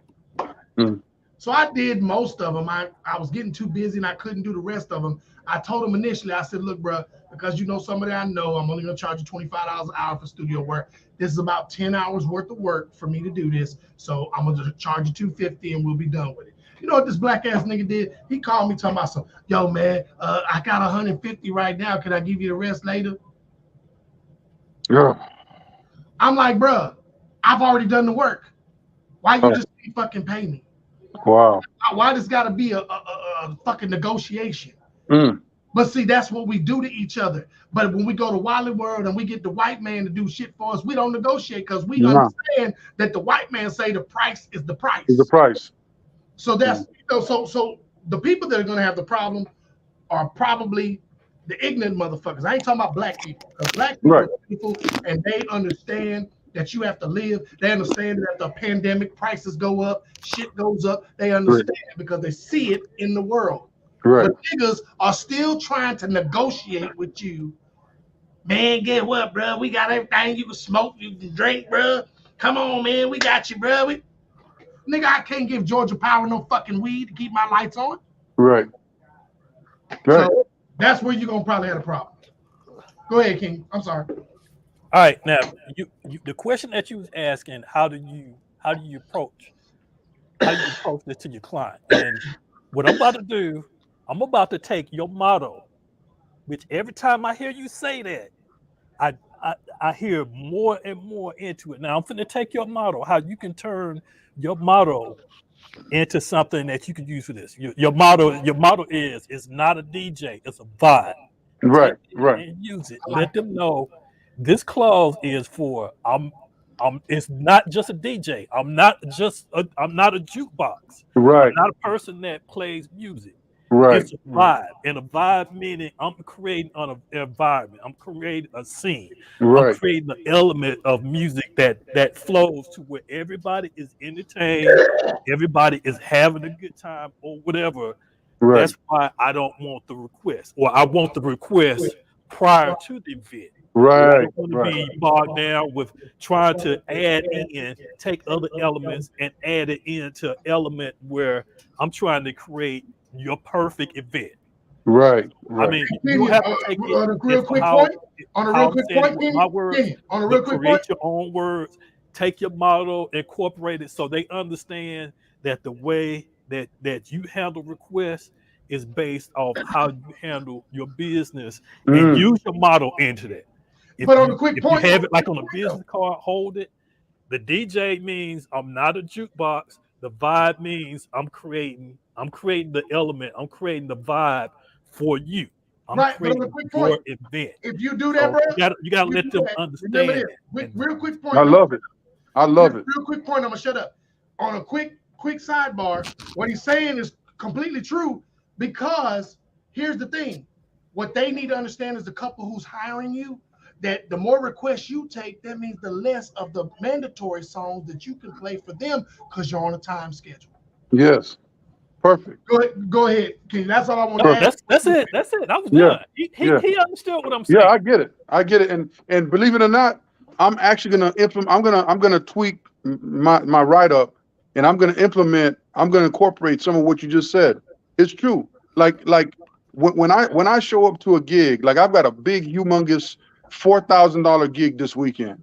I mean, they ordered everything. They ordered Dancing on a Cloud, Sparklers, a live band, my band, um, uplights, video slideshow, monogram. They ordered a bunch of stuff, but they're black. You know what I'm saying? So black folk got bread, but I Yeah, have a feeling in my bones that this Request is groom in there. is gonna be one of these guys, man. Every other song, man, he's gonna be on my ass, man. can I ask you this question? Did Yo, the bride and groom pay for this wedding that you know of? Because I the know mom, the the mom. bride's mom. Okay, so the bride's mom paid for it. Yeah.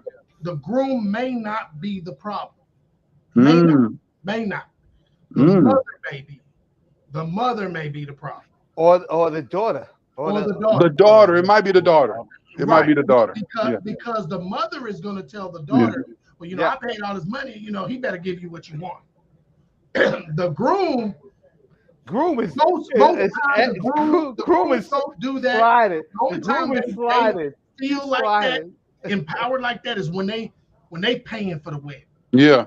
You know what I'm saying? Because that's a man thing. Should I pay? Right. God damn it! And, I better, and, But it may be the mother-in-law and the bride that may give you the problem. If the man does it, it's only because they too scared to come up and say something to you. So they Mhm. won't send him up there to be the sacrificial lamb, to fucking Mm. say, And he better because that's his fucking wife and he got to live with her every day. Mm. You know what's Never take hilarious? the place up there and bother You know what's hilarious? That's his job. So the It's hilarious. best way to handle that, They might be let me tell divorced you in what I 3 do. years, 3 or 4 And a years. lot of They might times, be divorced. what I do, if I know I don't want to play a request right away, I'll very politely tell them, I'll do my best to get that on for you as soon as I can. Right now, I'm dealing with other requests, which is a fucking bold-faced lie because you don't know who the fuck came up. But Yeah. but that's what you tell them. No, that's strong, man. That all of that is strong feedback, man.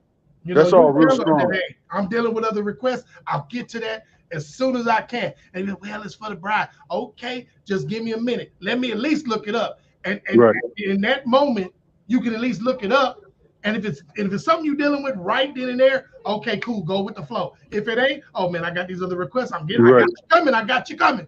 Right. Until you get to that BPM. Right. Keep telling them, just keep being polite. Keep telling them, I got you coming, brother. I know it's tough, but I had this lady, man, she bothered me to half to death, and I thought she was gonna cry if I didn't play this song. Right. Give him a little small explanation. Then when he go back to his wife, well, baby, yeah, man, the DJ said he got it coming, baby. He trying to get through these other, our guests are here, so we got to consider them too, blah blah blah blah. And if he's a good guy, he'll smooth it over for you. You won't even have to fucking worry about it, you know what I'm saying? But the key thing always is being polite, being understanding, because like you said, that's that customer service component. And if you can somehow form into words a way to redirect these motherfuckers, then you good. Right. It becomes unbearable, and you see that now the bride is getting ready to hike her dress up and come over there fucking with you. Then the best thing you could do in the world is have that song at the ready. So before that bitch walk up, you can play that motherfucker, and she'll turn her happy ass. Why you gonna call her bitch? I'm just keeping it real. She'll turn her bridezilla ass back the fuck around and go back to what she was. Yo, kid, where'd you find this guy, man? He's awesome, man. You gonna call her bitch? He's awesome, man. He's awesome, man. Dude, what you doing this Saturday, man? I might need you with me, man. Bro, hey, all you gotta do is let me know, man. Where's that? You throw me a little bit for gas money, I'll come. Hey, I'll even spend if you want me to, bro. I ain't got no. Man, I helped you out. Hey, Double O, hit me up on the inbox, man. Let me look you up. Hold on. Yeah. Type it in so I can look you up. Yep. Lee Mesador. Cause I ain't got no problem, bro. Cause one thing, I've been doing this a long time. I tell a lot of DJs, man, cause I'm almost 50. I've been DJing since 1984, my brother. And I tell people all the time, dude, I've been doing this shit so long that this shit is second nature to me. And most people, they think I'm crazy when I say shit, but I'm just autistic. So my mind is a certain way, and I just don't deal with bullshit very well. Is it autistic? I let her run fucking shit for me. And I mean, I just do it. I've always been a person that I do it the way it's meant to be done. I don't fuck around. I play music. Hey, Prince is throwing shots at you, Double O. I was like, is it autistic or autistic? No, I'm autism level 1, guy. I'm autism level 1. So I'm high functioning, but I have no filter, as you can clearly see. Yeah. I have no filter also. Now, I have a filter when I'm somewhere, and I know I have to have it because I understand that, that's good. That's good filter. And this is, trust me, dude, this is through lots of therapy that I've learned to cope with the anxiety that I feel when I'm dealing with people. So now I'm a little bit better in it than I used to be. But see, on a medium like this, I can be myself. So I don't fucking hide who I am, because I tell people all the time, and Kenyon knows this, either you're gonna be with me and be cool with me and you cool with me, or you're not. And if you're not, that's cool. I was living for fucking 49 years before I met your ass. I'm gonna probably live at least another 25, 30 without you. So I'm cool with you. Actually, but that's 07, I just made 60. Wow. Hey, man. Wow. Look, a day over 49, my dude. Wow. Awesome. I just made 60. I've been DJing since 74. Oh, wow. You got me by some years. Yeah. Yeah. Wow. I was born in 72, so you was DJing just a couple years after I was born. Jesus. Wow. Yeah, I've been doing it. So let's go, dude. Let's go. All right. So and go with the Kenyan Pandemic Games and Entertainment Room, dude. Hey, look! I be sending Kenya some videos. He very seldom play them damn things. I play your video every episode. Oh, okay. And then I got some mixes that I'm gonna send you, and I'm gonna send you a picture, and all you got to do is kind of put the picture on it and do it like a do a mix, and you gonna put a picture. You gotta mix with a picture so you can put it on the Pandemic Game Room. Yep. Yeah, do that, dude. Cause I'm there. I'm there. I got like 30 mixes. I got that I sent to 247mixing.com. So I got like 30 mixes that I did already. Okay. Oh, okay. Are you on 24/7 mixing now? Yeah, I'm an official DJ for 24/7 mixing now. I thought I've been hearing a 007, but I didn't realize it was you. But they have somebody else on there that's 007 Oh, they do? before you came on there. Oh, well, I don't know if he was 007. I think he was 00 something else, but because that's what they told me. I know he wasn't 007. You know, DJ, DJ. So they AT. finally got in contact with you and added you on. Well, when I did DJ's Day Out this year, they had already been playing a couple of my mixes, and when they saw my performance at DJ's Day Out, Arthur was just like, "Yeah, man, you smooth with it." So, hey, we want to invite you to be part of the 24/7 mixing family. So I was like, cool. I was like, shit. Man, this year, even though it's been tough on me business wise, because I'm still recovering from the pandemic, I've just been blessed, man, to do some things that I've never done before. I've been able to represent autism and the kids and the people that are the same level that I am, and the incidents and the trauma and the stuff that they deal with on a daily basis with the bullying and all kind of shit. So I've just been trying to continue moving forward in that and just taking every opportunity that God blessed me with and just being a better person, man. That's what I've been trying to do, man. So, anybody who don't like me, if you don't like me, that's because you don't know me. And if you really took the time to get to know me, you'll see that I'm a good brother, man. And I ain't like that. I ain't fucked up. My loyalty is greater than anything you'll ever understand about a dude. Kenya can call me right now and say, "00, I need you to drive up here and do a show with me, or I need you to help me with some equipment, and you can play a little bit, but I just need you here," and I would be there.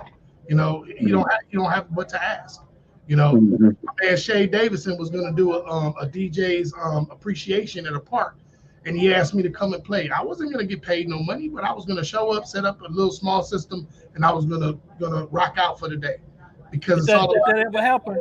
No, because his sister passed away, so he had to go back home, and he canceled the whole DJ's appreciation. But I was looking forward to it. I had called him the weekend of, and he was like, "Yo," he said, "Yo, your Facebook page gone, ain't it?" I said, "Yeah, man. I was gonna delete it, but then I said I brought it back," and he was like, "Well, yeah, man. Let me let you know what's been happening since it's been out of service." And so he told me his sister passed away, and he had to go up to Ohio and bury her. So. Oh wow. Yeah.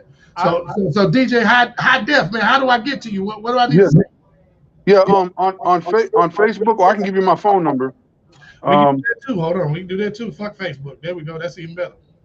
Yeah, 770. Okay. 597-3732. I tell people all the time, bro, like real talk. If you need me for anything, man, or if you feel like you double booked or whatever, let me know, bro. Because I have enough equipment to do a fucking 2,000 person concert. I got enough. Oh, somebody calling me. That's me. Hilarious. All right, let me tell you, 007 has a unique mixing style. He, like me, we're scratch DJs, but not the turntable is tight. Where he incorporates a little bit over the basics. Okay. That's where that's how I can his type of flow is the same type of flow that I like to use. Okay. So I guess what was it? We was working on practicing scratches and stuff like that. Mm-hmm. I mean, most of my gigs, so just so you know, and this is a good networking opportunity. I'm sold out for the rest of the year. Like I have no available booking dates for me.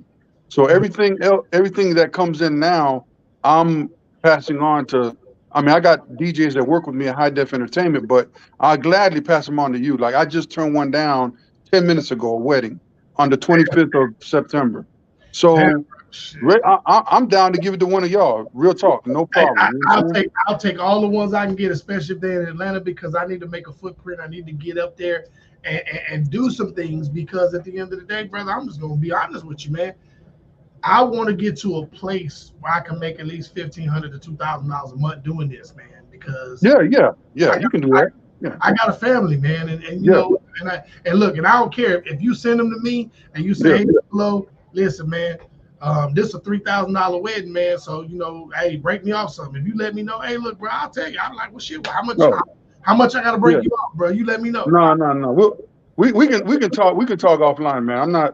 I ain't trying to get rich off of my brothers. You know what I'm saying? I mean, you know what I mean? It's all love. We all one community. You know what I'm saying? So no, there's not many brothers that think like you. So I mean, I know current company excluded. I know these two brothers. I know if they had opportunities, they'd send them my way. But I don't want to assume that you like them. You feel what I'm saying? So I got you. My grandmother always told me, if you get into somebody's car, you offer them gas money and you let them turn. You don't. Well, I'm not as rich as the kid, so you know what I'm saying. We all trying. I ain't rich for you know what I'm saying. We all trying to catch up. I know I'm trying to catch up. I know, right? I know, right? That dude still getting paid off money he did in 1990. right. All that gear he got. I know they can do all this shit. I be wondering. I be like, dude, where you get all the money for this shit? Right. How the hell you do that? How the hell you help me? Said, I picked up 2 power generators for $50, and I was like, "What? 2 power generators for $50?" I'm sorry. He said, "Well, they don't work right now, but I'm gonna fix them." And they go straight. And he fucked around. And he'll fix them. Yeah, he'll fix them. Yep. Yeah, man. Coming across deals, man. He's like that one thing he said he ran into damn. Where'd he say he found that shit? He was at fucking Goodwill and he found a goddamn drive rack or some shit, a DB8. He said, "Well, I sold this one in the studio for $200. Now I ran across it again at the Goodwill and I paid $30 for it. And it works just fine. So now I got it in this studio." I'm like, I said, man. He just be finding shit. This man, it's a blessing with some of the stuff that I find. This dude be finding shit that fall off the Italian vehicle truck. You know what it is? It is being truthful to yourself, and all blessings come to you when you're truthful to yourself and you're truthful to other people. You know what I'm saying? You do right by nobody, you can never do wrong. Yes. Right. And that's what happens to him. And that's why I met him. That's how I met him. It's hilarious. I mean, and it's crazy because Kenyon worked so hard with the pandemic game room that he was even trying to get sponsors so that people would get paid.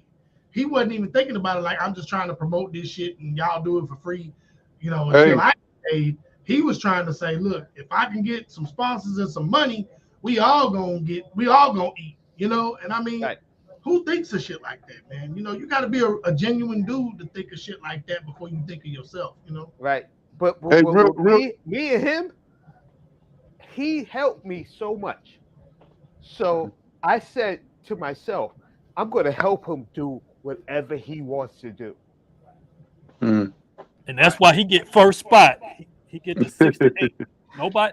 If Jazzy Jeff came in and said, "Hey, I want to join the pandemic games group or whatever," 68 at the time, I'm like, nah, that's taken. I can get you 8 to 10. And I'm still working on getting Jazzy Jeff. As soon as he contacts.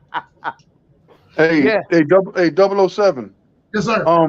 Just real quick. I mean, are you really experienced with weddings? Like, would you say that you're strong with the wedding game? Oh yeah, brother.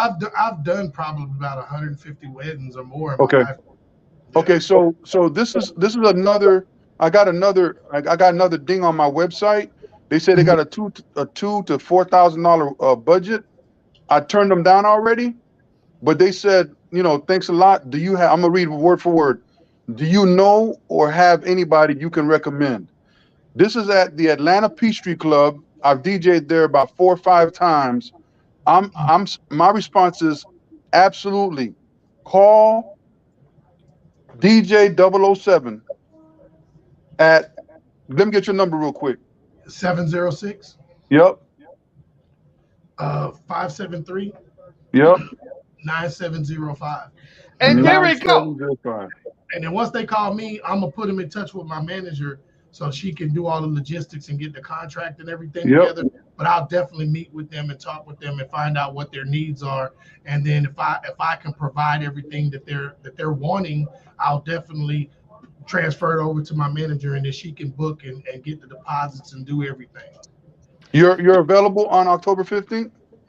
Let me see. I'll let you know right now. Okay. Hey, Kenya, you know what I say, right? Here we go, people. Here we go. I have an iHeartMedia remote that day, but it's in the morning. So Okay. So you know, because I DJ for iHeartRadio. So Okay. I got that morning, but depending on what time the wedding is and everything, which we'll go over all that. If I have to, shit, I'll tell them, hey, look, I ain't coming shit to the remote. I got a damn $2,000 wedding or a $2,500 wedding or whatever the fuck it is. Man, shit. Yeah. So my response is absolutely. Please call DJ 007 at your phone number. He is available, but not for long. Is it iHeart pre-recorded? Well, not for live remotes. It's not. Not for live remotes. For live remotes, we actually do everything live. But hey, look, I'm sorry to tell you, I ain't got no contract on this shit. So you can believe. All right. You can believe me, bro. October 15th is free. They talk about live remote, whatever. Oh, that's wonderful. Yes, okay, but unfortunately, I have to go and make this big money. Shit, fuck that. I ain't. And look, if you get any Halloween or any type of parties like that too, let me know. I got a haze machine that'll fill up a goddamn sports arena. Oh, okay. Okay. Cool. So, I'm working on trying to get me 4 Spark machines, and I'm working on getting. I just bought 2. But I need the granules for this Saturday. I need to find who I can maybe buy a pack or 2 from. Oh, There's yeah. a place up here in Gwinnett. Okay. I'll see if I can try to find it, because I had somebody from Birmingham that contacted me looking for some, and we found out that the place here for the Atlanta area is right here near me in Gwinnett. I'm gonna contact them in just a minute, and I'm gonna hit you back with that info right there. Thank you, bro. Of course, Appreciate it. it's not cheap.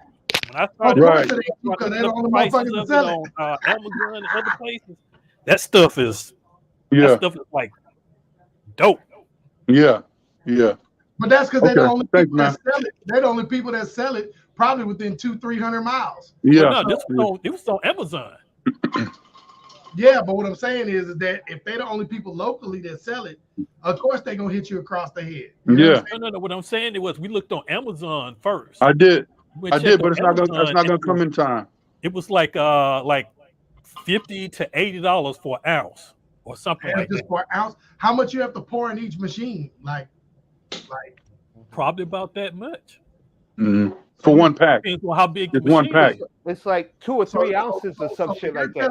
2 or 3 ounces. $50 to $80 per pack. Yeah. Yeah. And that's exactly why you probably charge $500-600 for the damn spot. Yes. Yeah. Because you can't. If you charge $100 or $200 for that shit, it's a waste of money. You're not making any money. You're not making no money. So and that's one of the things. Like I was telling this cat about, even with the Gobo projector, man. When you're talking about I looked up ways to try to make my own Gobos, but unfortunately, if you use that damn clear paper for the printer, you have to put 2 and 3 of them exactly together so it won't shine through and all this shit. So it's best to just go and get a professional to make you a glass or a metal fucking Gobo. And I just use a projector. A what? I just use a projector. Use a projector. You don't use a Gobo machine? Nope. I use a projector. Everybody loves it. And that's one of the reasons. Talking about a regular like Amazon projector that you just put the name on the thing and it projects it on the wall. Just like a regular projector. Like a projector, like a TV, presentations. Yeah, projector. Yep. Oh wow, I didn't know that. And that's one of the reasons why I'm only a DJ. I hire everybody else. That's one of the reasons why I'm only DJ, I hire everybody else Yeah. to do Too every much. fucking thing else. Yeah, Yeah, it's too I much. just That's yeah, just part of the game, though. I mean, yeah. I know, them and I charge big people. $2,000-$3,000 gigs, man. No, You I got to be able to charge buy the people. shit to No, charge it. I charge Yeah, there you people go. to There you pay go. everybody else. There you So, go. You know what I'm saying? so what do? You hook it up to a laptop, and what do? You project. You have to have some projection software, or what do you have to have? Hold on. You, Hold, you, hold, you, hold on. What Kenya you- was just showing? Kenya was just yeah, showing the projector. yeah. You can use a laptop. You can use a USB stick if it reads it. You can use. I use a little media player. Excuse me, a media player. You just have to create the JPEG. You know, you gotta use your laptop or computer to create the JPEG file, and then you put it on a USB stick. A lot of the projectors will read a USB stick. There you go. There you go. How many of them you got, boy? See what I'm saying? You be running across that. You see? Oh, but I probably got about 3 or 4. Was that See? was about that was the 9,000 lumens. You can see that out in the daylight. Yeah. Yeah. Yep. Yep. Does that one have a USB input on the back? They got a USB, but I don't know if it's USB for video. Okay. Okay. This is my home theater one, right? Here's what I found. The ones that Yep. are Yep. There's another one. the little Epsons. Those Yep. are like So you get that. I used to buy those and work on them. Like Adobe Photoshop. Photoshop. Create the damn signature. Do a Yes. transparent background. And Yes. save it as a JPEG. Yes. Put it on there, and then that's it. That's it. Oh shit! You done fucked with the church's money now. Yes, sir. Because I may have to buy one on a couple of weeks there. Because I was Yep. just a GoPro projector. No, I'm not doing none of that. That's too much. See, then That's too much. Then you learn something. So Yeah, now, see, Prince got one. Prince got one right there. See, then you Yep. learn something. See, I didn't even know that you could do it that way. I always Yep. thought, and see, a 9,000 lumen, you can get a 9,000 lumen for like $250, No, $300. no. They're not really 9,000. They're not really 9,000. Oh, they're not. I mean, those are close to like 2,000. Even though it says 9,000, the big professional ones are like 5,000-6,000, and they're big, huge. Then you can get some smaller professional ones, $2,000. They're about 5,000, lumens, about $1,600 for about 5,000 lumens. The ones I have are like 4,000 lumens, and they were about $1,000 a Like piece. I used to buy these for like $20. Wow. So This is not even the same one I had. This is a different one. 4,000 lumens. I got probably about 3 or 4 of these. 2,500 to 3,000 lumens. You pretty much good to go. Yeah, see, 2,500 to 3,000 lumens. You're not gonna be able to have like big overhead lights on. They'll wash them out. Wash it out. They'll wash it out. Yeah. Yeah. So you wanna stick around 4,000 lumens, 3,500 on the low side, but Right. 4,000 you cooking with grease. Okay, so then That's what I have. so 4 to You need 5. need to look at the home theater type. Those right there, Yes. those are like the office and boardroom type. Yeah. Yeah, because they're gonna turn the lights out for that shit. But Yeah. you need something like you said, the home theater, because lights will be on in the house and Yeah. all that. Yeah, Okay, that black one was a home theater type. Gotcha. Yeah. And so those home theater ones started probably like 4,000, 5,000 lumens. So You could probably find one about 2,500. Yeah, but you want Epson or what's it? IQ, EQ, something. BenQ. I think this is Yeah, BenQ. That's a 2,500. BenQ. That's this 2,500 right here. Yeah. I mean, that's great. That's great if it's dark already or dim. If it's Right. dim, you're fine. right. Yeah. And you use those to project on the ground or just on the wall or Wall, Yep, dude. both. Wall. I do both. Wall or a white sheet. Oh. A white sheet. do you have a thing that you could hook it to your lighting truss to aim it to the ground or So what I did was I bought from Colorado Sound and Light. I bought a speaker pole projector mount. So it's like, yeah, I just use a Put it on speaker pole. aim it down, and Yep. plug the bitch in, and then let it rise up. I say I got hydraulic. All of my speaker poles are hydraulic, so I put that bitch on there. You know, it'll just fly right on up. I won't even have to worry about shit. Okay, but you still have to like adjust it because you have to adjust like the focus and the keystone. Yeah. Well, I have to figure it all out. But the good part is, because I was looking at just getting a damn gobo projector, and like I said, I go online, pay them like $80 to make me a gobo, and just switch it in and out. Give it to the bride and groom when it's over with. Here you go. Here's your gobo. Because I can't do shit. Yeah. See. Look at the price. Look at that for one bag. One little bag. That's ridiculous. Okay, now that's a 7.5 ounce bag though. So. Yep. So you get about what 2-3 uses out of it, depending on how many you have. Yeah. See, that's the thing though. These Orientals, because most of these dry spark machines are coming from China. Yep. So they come from China, and that shit they using over there. So what you got to do is when you order that shit, you just got to tell them, hey, look, send me about 40 bags of that shit with you know. What I'm saying? Be like, fuck it, send me 40 bags of this shit, and I guarantee you're not gonna pay $5.95 for them 30 bags. You see what I'm saying? If you tell the company when you go to buy it, if you tell them that you want 40 more bags of that shit, you'll probably only pay about $150 for them bags. Right. Because see, that's the problem. If you try to order it over here, they're gonna hit you across the head because you already know these motherfuckers are probably ordering it from them anyway, and they're gonna charge you $500 for the bags. That's crazy. Markup on it. But yeah, a serious markup because they know they're the only ones selling the shit. I guarantee you, when I order my dry spark machines, I may ask them, how much is 100 bags of that shit? Just to ask them. And if they say, oh, well, you're only going to pay, $10 a bag. Oh, that's it? 100 bags? Let me give you $1,000. And I have granules from now. That'll last me the whole fucking season. It lasts you forever.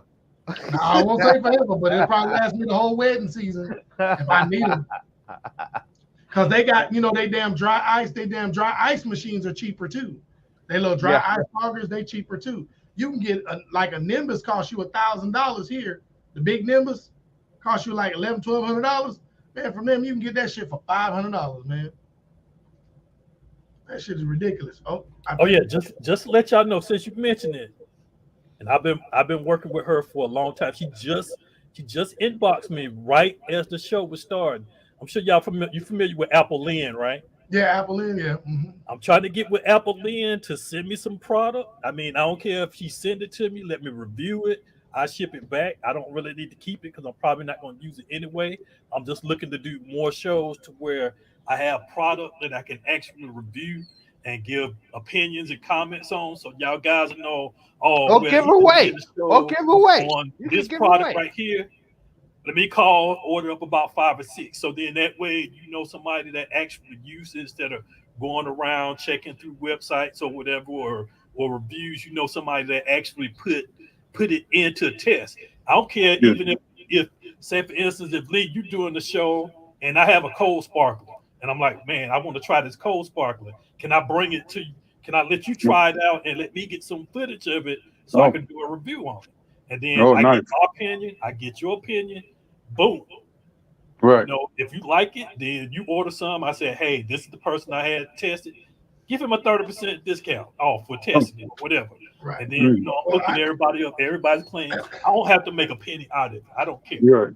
I know a few guys who dealt with Apple Lynn and a couple of other different places, and the reality is that of course it's cheaper. It's from China, so it's cheaper. I've had people say that that they got their little box full of uplights and all of them work but one. And of course getting them to send you another one is like diving off a cliff with no water. You ain't gonna get them to just send you another one. Right. So but the thing about it is, you're getting the same technology that Chevy and American DJ and all these other companies are giving, and you're Yep. getting at a price that even with the shipping and handling door to door, it's just way more affordable. Yeah. You know, Yeah. and the fact of the matter is that a lot of it is already wireless. So when you do Mm-hmm. some of this stuff, man, it just look, he already got one to take apart. Look at it. I told you he's rich. I told y'all he's rich. What is hilarious is No, this is somebody from the zone. They wanted me to order them another battery and see if I can find a battery. The battery in it, I don't know if you can see it. It's this blue That little blue thing, yeah. thing right here. Can't find the battery for it. Mm-hmm. And you can't. Well, I found a company that could probably make a battery, but as we're just trying to find a replacement battery, because I think the replacement battery, he has like 20 of them, and he wants to get extra batteries. And I think we priced the batteries out for him getting them replaced at about around 200 a battery or something like that. So he was trying to find a cheaper option. So he gave me this one, told me to take it apart, see if I can find where I can get a battery from, and we only found like one company that can probably we didn't really look into it because at that point he just gave up. What? So, I mean, I still have to put it HT 007.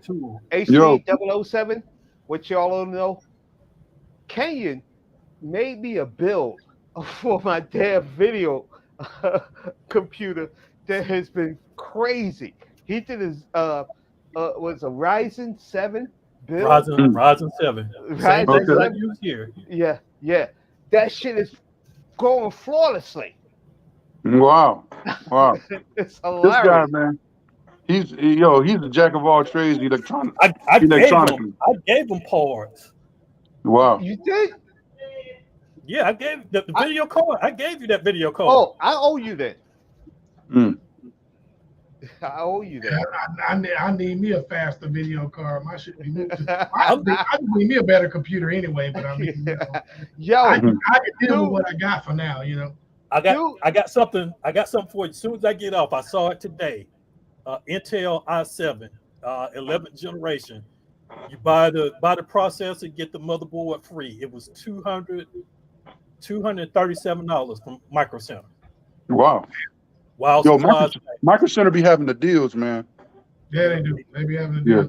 Only problem is though, so you gotta watch out, because when they had them deals, yeah, you may get a fast processor, you may get the shit, but then you may be lacking in other areas. Like you may not get no USB 3.0 memory. You know what I'm saying? You may not get memory. Yeah. You know, or you may not get the memory slots that you need. Because I was telling the one cat, I said, what I'd like to do eventually is get a desktop or whatever, a desktop that has 64 gigs of RAM in it.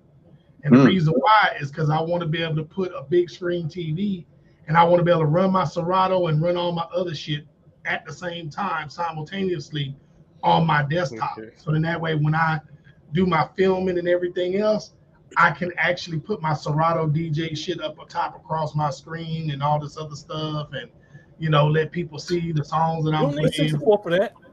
Yeah, no, you don't need 64 gigs for that, bro. The computer that I'm running off right now, I got three screens running right now. I got a touch screen, 22-inch right here.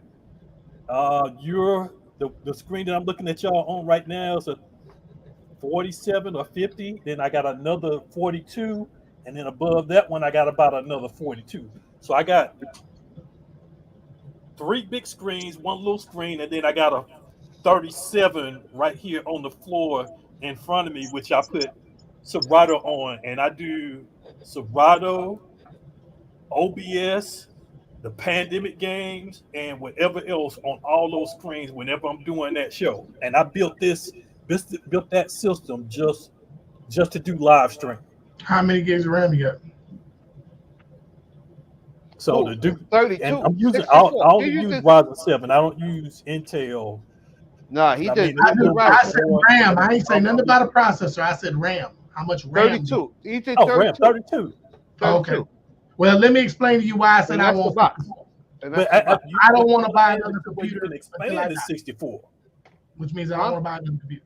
I just said start out with 32. That's why I want 64 gigs of RAM. I want something that I don't have to never have to buy another computer. Because But with then here's the 64 thing: gigs of RAM, that when you should get be it, moving so fast. when you get everything fully blown out right there, then after a while, when it starts to bog down, and it necessarily when it bogs down, it's not the RAM. It could be storage or it could be something else. Then you'd be Process. like, shoot, I don't already maxed it out. I don't already did everything that I can do. I just said go with the essentials. I probably said no less than 16. Yeah, All the yeah. machines I That's do what I now, got in I here. start out I with got 16 32 in because here. 32 And all I is run more off of this is ideal OBS. for running multiple stuff. Hey guys, But I do I'm 64 gonna need to. maybe in about another 2, 3 more years. I may say, well, 32, I'm used to it. Let me add another 32 and blow it completely out. Somebody's gone. Somebody needs So to yeah, go. so Unless guys, you yeah, get I unless you need. get 2 sticks of 32, and then you still got room to add more to it. But if you're just blowing it out where you got four Go. sticks, you got 4 sticks of 8 to where all the slots are filled, you using it at a max of 64. I wouldn't do that. I would do 64 only if you're doing 232 sticks. But then you still got Yo, room to kid, add more. kid. I Yeah, go. appreciate y'all, man. Uh, I gotta go ahead and roll, man. All Good right, wait, talking to y'all. wait, hold What? on. Before you leave, Yo, I let everybody, before you leave, I need you to sign out. This is the way that I have everybody sign out. Let everybody know who you are, where they can find you, mention all your social media stuff because all it's gonna be replay stuff. Somebody is okay. gonna and you can ask Eric. You can ask Eric every time I do a podcast before the end of that week. Somebody brings up something that I end up sending them back to this podcast. I'm like, well, we just talked about that yesterday, or we just talked Mhm. about that earlier this week. So then I usually Go. tag them back to the Go. video, Go. and then they Go. get the Go. information. But for Go. those Go. that Go. don't know you, go ahead, let everybody know. I'm gonna give you the full screen. I'm gonna give you the screen. So let Go. everybody Go. know Go. who you are, where they can find you, whatever information that you want to leave, so people can find you. All right, hold on a second. Let me find you. Well, he gonna mute himself in the Three, 2, 1. Hey everybody, appreciate y'all letting me get on, especially the kid. Kenyon, appreciate the invite earlier today. It's been really an honor to get on here with y'all. You can hit me up really on all my platforms, DJ HD 3000 on IG, on YouTube, even on Facebook. You can find me on Facebook. My website is www.highdefatl.com. That's HIDEFATL.com. Appreciate y'all. Peace and love.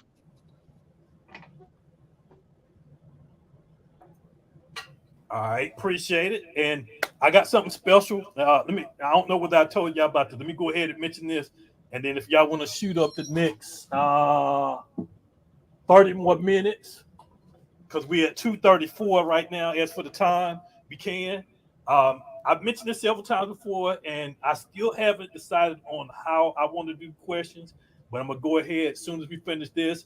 I'm gonna get a sheet of paper. I'm gonna write everything down. I'm gonna finalize it so I can do this, and then this will be something unique that nobody else has never done, and it'll be specifically for here. But then I got stuff that I'm gonna use it for later on. So it's gonna be a marketing tool for everybody. I'm gonna have a segment in the beginning of the show every week.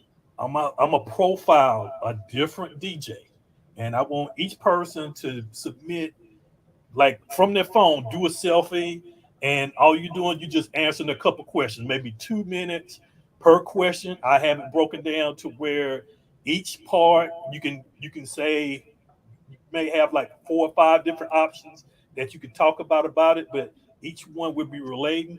It'll be easier for me to edit and put it all together. And I'll put that down and do that in the opening of the show as an opener. And then at the end of the year, I'll do a video called the best of, and then I'll just have everybody that I've did for that full year. And then another thing that I'm gonna talk to AC and other guys about when they get ready to do the next DJ day out, have them to replay it on the big screen there. So a lot of people be familiar with a lot of these DJs that you just like right now. This was perfect. You didn't know XD before. Well, you may have seen them, but y'all never really networked.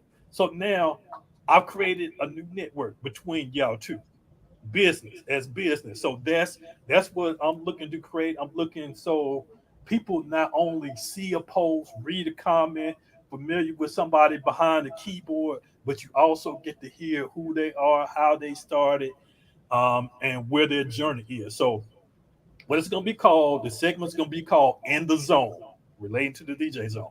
It's going to be called In the Zone. The first question is going to be like an intro. The last question is going to be like an outro, and there'll be different segments in between it. The only thing you have to do is take the questions, record like a 2-minute video, submit it to me, do the next question, 2 minutes, submit, 2 minutes, submit, and then I'm gonna edit it all together into one big package, and people will know who you are, and you'll be basically promoting yourself, because just like I did right there at the end, I have people come in and, okay, where can we find you? How can people reach you? How can people get you to do their events or whatever? It's more of a free promotional tool. Okay. So that's when I'm Okay. I'm gonna start on it. I've been putting it off too long. We're back to requests. I don't take any. And if y'all got any topic I don't ideas, take any requests. request, We're back to requests. that was a last minute. Send me your topic ideas. No, I don't take any requests. Huh? But my wife just said it's bedtime, so I got to roll. I take that's the request. Your wife requested you to go to bed. There you go. That's the only request I take. That's the only request you take. Yeah, I take no requests. My wife is asleep. I'm in my man cave right now. Oh, okay, well, see, my man cave is attached to the living room that she laying down in. Yeah, so you better listen to your wife. Right. Yeah. All right. So, but anyway, man, hey, good talking, man. Hey, I miss you, man, Kenya, man. I miss our talks, man. We be having some great talks. Yeah, man. I've been trying to get him to come up lately, but he been saying, "Oh, I've been busy." Yeah, well, I think he still work for Lowe's. No, you know what? Man, No, I he quit quit a month Lowe's. ago. Oh, you quit? Yeah. Yeah. So we gotta 07, we gotta talk. We gotta work on the background. We gotta put something together. I think we should put something together, like do a pandemic games in the park or something, where we just put a bunch of outdoor games and we just get out there and do a sound setup and do a bunch of outdoor games and let people play chess, checkers, whatever, just different outdoor games, and then we just play music for the whole day and make some food and all that shit. My boy They have to, because I think now they removed the games. The Quiz Planet, I haven't seen it. He's been trying to When get me out there. when I did it the other day, I couldn't find the games, but I still let it. I still went ahead and kept it up anyway. The games icon has been removed. I don't know why they did that. So probably because they don't need it anymore. Everybody getting back to going places. back to giving each other COVID. Let me get my little fat man do ass out of here and go to bed, man. It's good seeing you guys, man, as always. All right, who's signing out now? Me. 007. 07's out. All right. 3, 2, 1. You got it.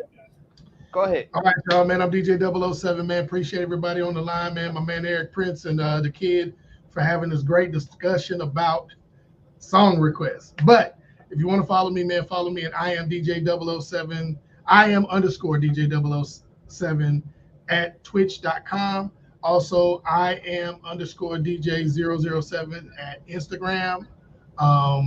And Twitter is DJ 007 _1 at twitter.com. And follow me each and every Wednesday on the Hump Day Wednesday Mix on 247mixing.com, as well as Twitch, 247mixing.com. inbfor.com page for Twitch as well as my own. Appreciate everybody for hanging out and commenting, and we'll see you next time. All right, cool. All right, Eric, you ready? I'm always ready. All right, here we go. Hey, people. How you doing? Teacher Prince, I'm live from Harlem right now. Wow. Where's the echo coming from? Go. Where's the echo coming from? Oh, okay. You can find me at DJ Eric Prince, live from Harlem. Do a search on Google.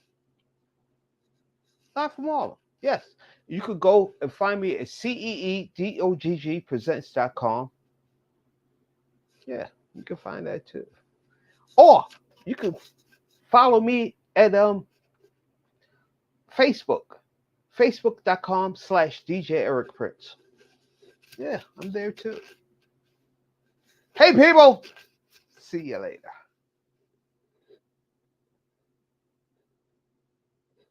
Can't hear you.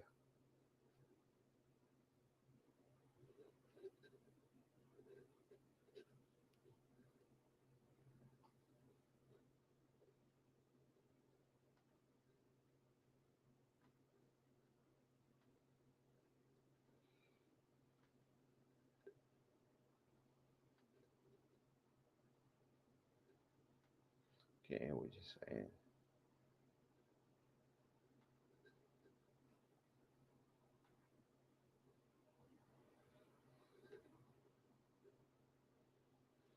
I cannot hear what you're saying.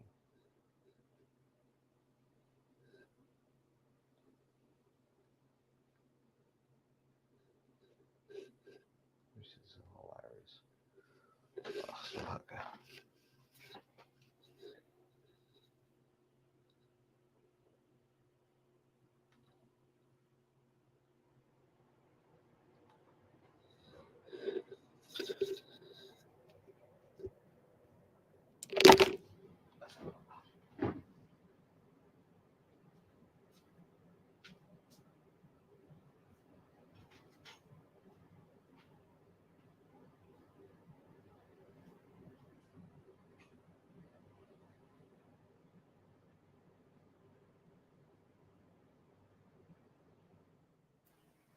Okay, I had my mic off.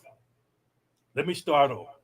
Once again, I would like to thank Lee, DJ HD, for coming in and clearing up and explaining the reason, because I wanted to know the reason for the post, and then I want to know what actions that he want to take. So he's explained himself, and then the opinions and advice and comments and stuff that we mentioned here will help him out, and hopefully a lot of you guys as for taking requests, the cons and pros of it. I'll also like to thank DJ Eric Prince. He just stepped away for joining in. That's my dog forever and always. So also 007. 007, that's these two guys right here, Eric Prince and 007. They know whenever they need something, they know to call me. If they got a question or something that I know the answer to, or that I can help them with, hey, call me, get on the phone or whatever. These are the guys I probably talk to the most out of the social media groups or whatever. Hopefully, Eric, I know what he's doing. He's going to change shirts. Well, he's going to get another shirt because he has a lot of no request shirts and a lot of shirts that has phrases on them that I see him wear every now and then. So he stepped away to get another shirt. DJ 007, I'd like to thank him again for his wise and wisdom. As raunchy as he get with it, I have to put a censor on it on this topic now. So whenever they come in, let them know that what he's gonna say is gonna come out hard. It's gonna come out with some explicit lyrics, but hopefully you'll be able to take what he say and get whatever knowledge that you need out of it. Okay, he's back now. He didn't change shirts, but he got something in his hand. Just a matter of time. What you got? What you got?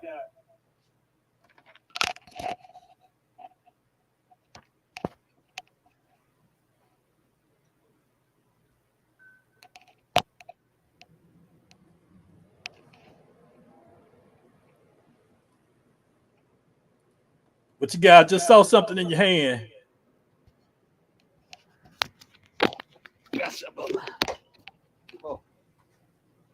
Oh, and also for those of you that are watching, I'd like to thank you, uh, Derek, DJ Silent.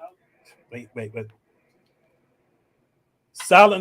Silent Assassin. I was trying to remember the rest of it. DJ Silent Assassin for joining in, adding in the comments or whatever that I posted up on the screen. I will give you a call as soon as we get off. Eric, what you got? What? You had something in your hand. I do. Is that? I thought you went to get something. Did you go to get something? Yeah, I went to get me a drink. Oh, I thought you went to get a shirt. Oh no. Because you had me to read off your shirt, and I thought you went to get another shirt because of no. You see the shirt? Yeah, I had my mic muted, so then I ended up while you was gone. I ended up repeating. I ended up repeating what I said when I had it muted.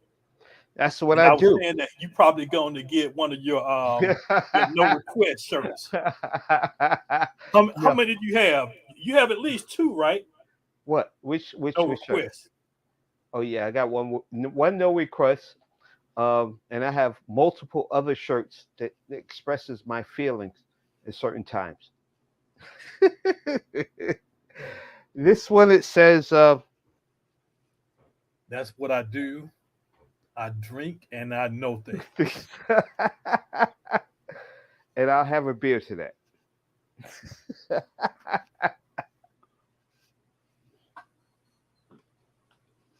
Hey, that's what like I do. I said, this show would not be what it is, the 3 hours long without these two guys, because me talking 3 hours without nobody here listening and knowing that somebody here, it will never happen.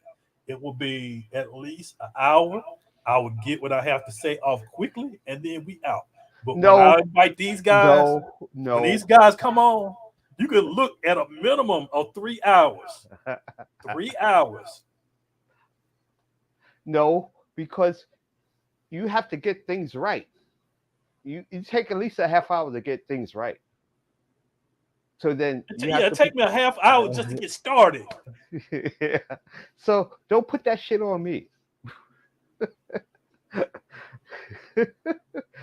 Till next time. I'm still waiting to see the video you put my computer together. I sent it to you. Yeah. Oh, the time lapse. Yep. I thought I had sent it to you. Yeah, but you supposed to put it out for people, right?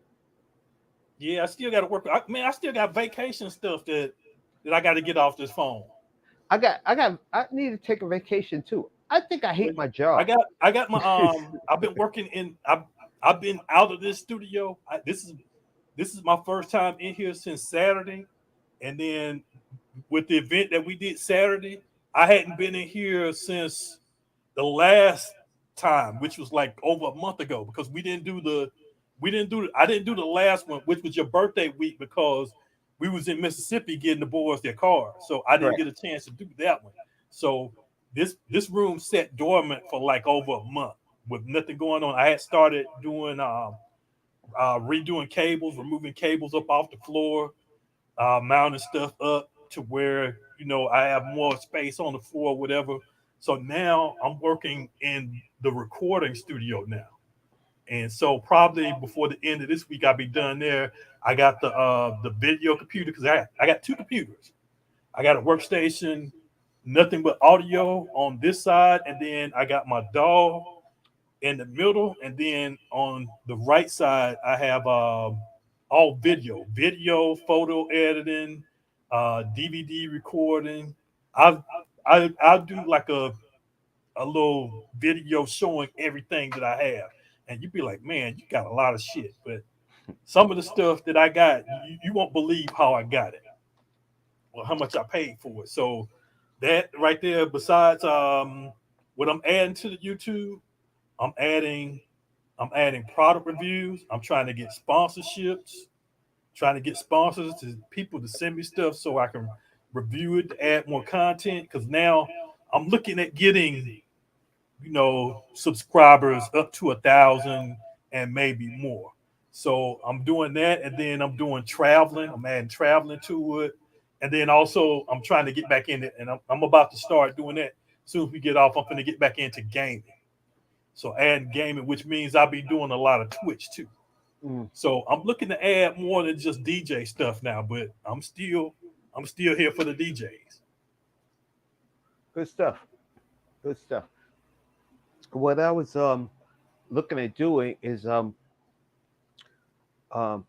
putting a lot more stuff on Twitch, because Twitch says I need to have at least 8 hours a month. So I'm actually only doing 4 hours a month, so 2 and 2. So I figured that out. So you gotta have 8 hours in order to do what? To monetize? Yes, to monetize. Yeah. I mean, do you gotta have a certain amount of subscribers before you do that? No, Or it's like 8 hours before they even look at you and monetize it. so how long does it take after you've done 8 hours? Is it the first 8 hours, or it takes Yeah, I think a it's couple the first times? I think it's the first 8 hours. I think one of my things that was stupid was when I was doing every week, 2 hours a week, I wasn't trying to monetize. You know what I'm saying? You remember, like last year, I was doing like every week, 2 hours, every week, 2 hours. So yeah, so I'm paying for that now. So I'll figure it out. And it's what I told you with the it's not Mixcloud, it's Mixcloud. So I can multi-stream with Restream, going from iTunes, not iTunes, Mixcloud, and what's Flixer, Flix. Yeah. Now, can you do pre-recorded stuff on Twitch? I'm not sure, dude. I'm not sure. If you substitute like a MP4 in place of a webcam, I'm not sure. A media player. I'm not sure. Maybe we should investigate that. Well, I know you could do it, because you could do it with OBS. If you just play like a video through OBS and use Twitch as your streaming source, it'll go straight through. So you would just play it straight through. Yeah, just play it, but let it stream to Twitch. Okay. So I mean, if you got like old mixes, or if you do like to where you don't have to be doing live, you could do a mix at your own time, your own convenience, but then just stream it for 2 hours. Just stream additional 2 or 4 hours. Okay. Even if you want to repeat a mix. Actually, what's hilarious, as I was looking at YouTube, they said I have 70 mixes up there. So 70 mixes means 140 mixes, 140 hours of mixes. Hilarious, right? 140 hours of mixes. And then if you go to C Dog Presents, there are more than that out there. So you have a whole week you can listen to me for a whole week.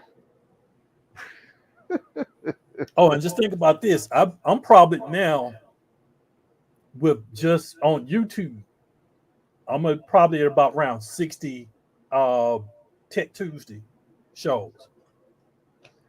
So that's like what, 3 I hours? probably got about another 20 that I did on Facebook before I even went to YouTube.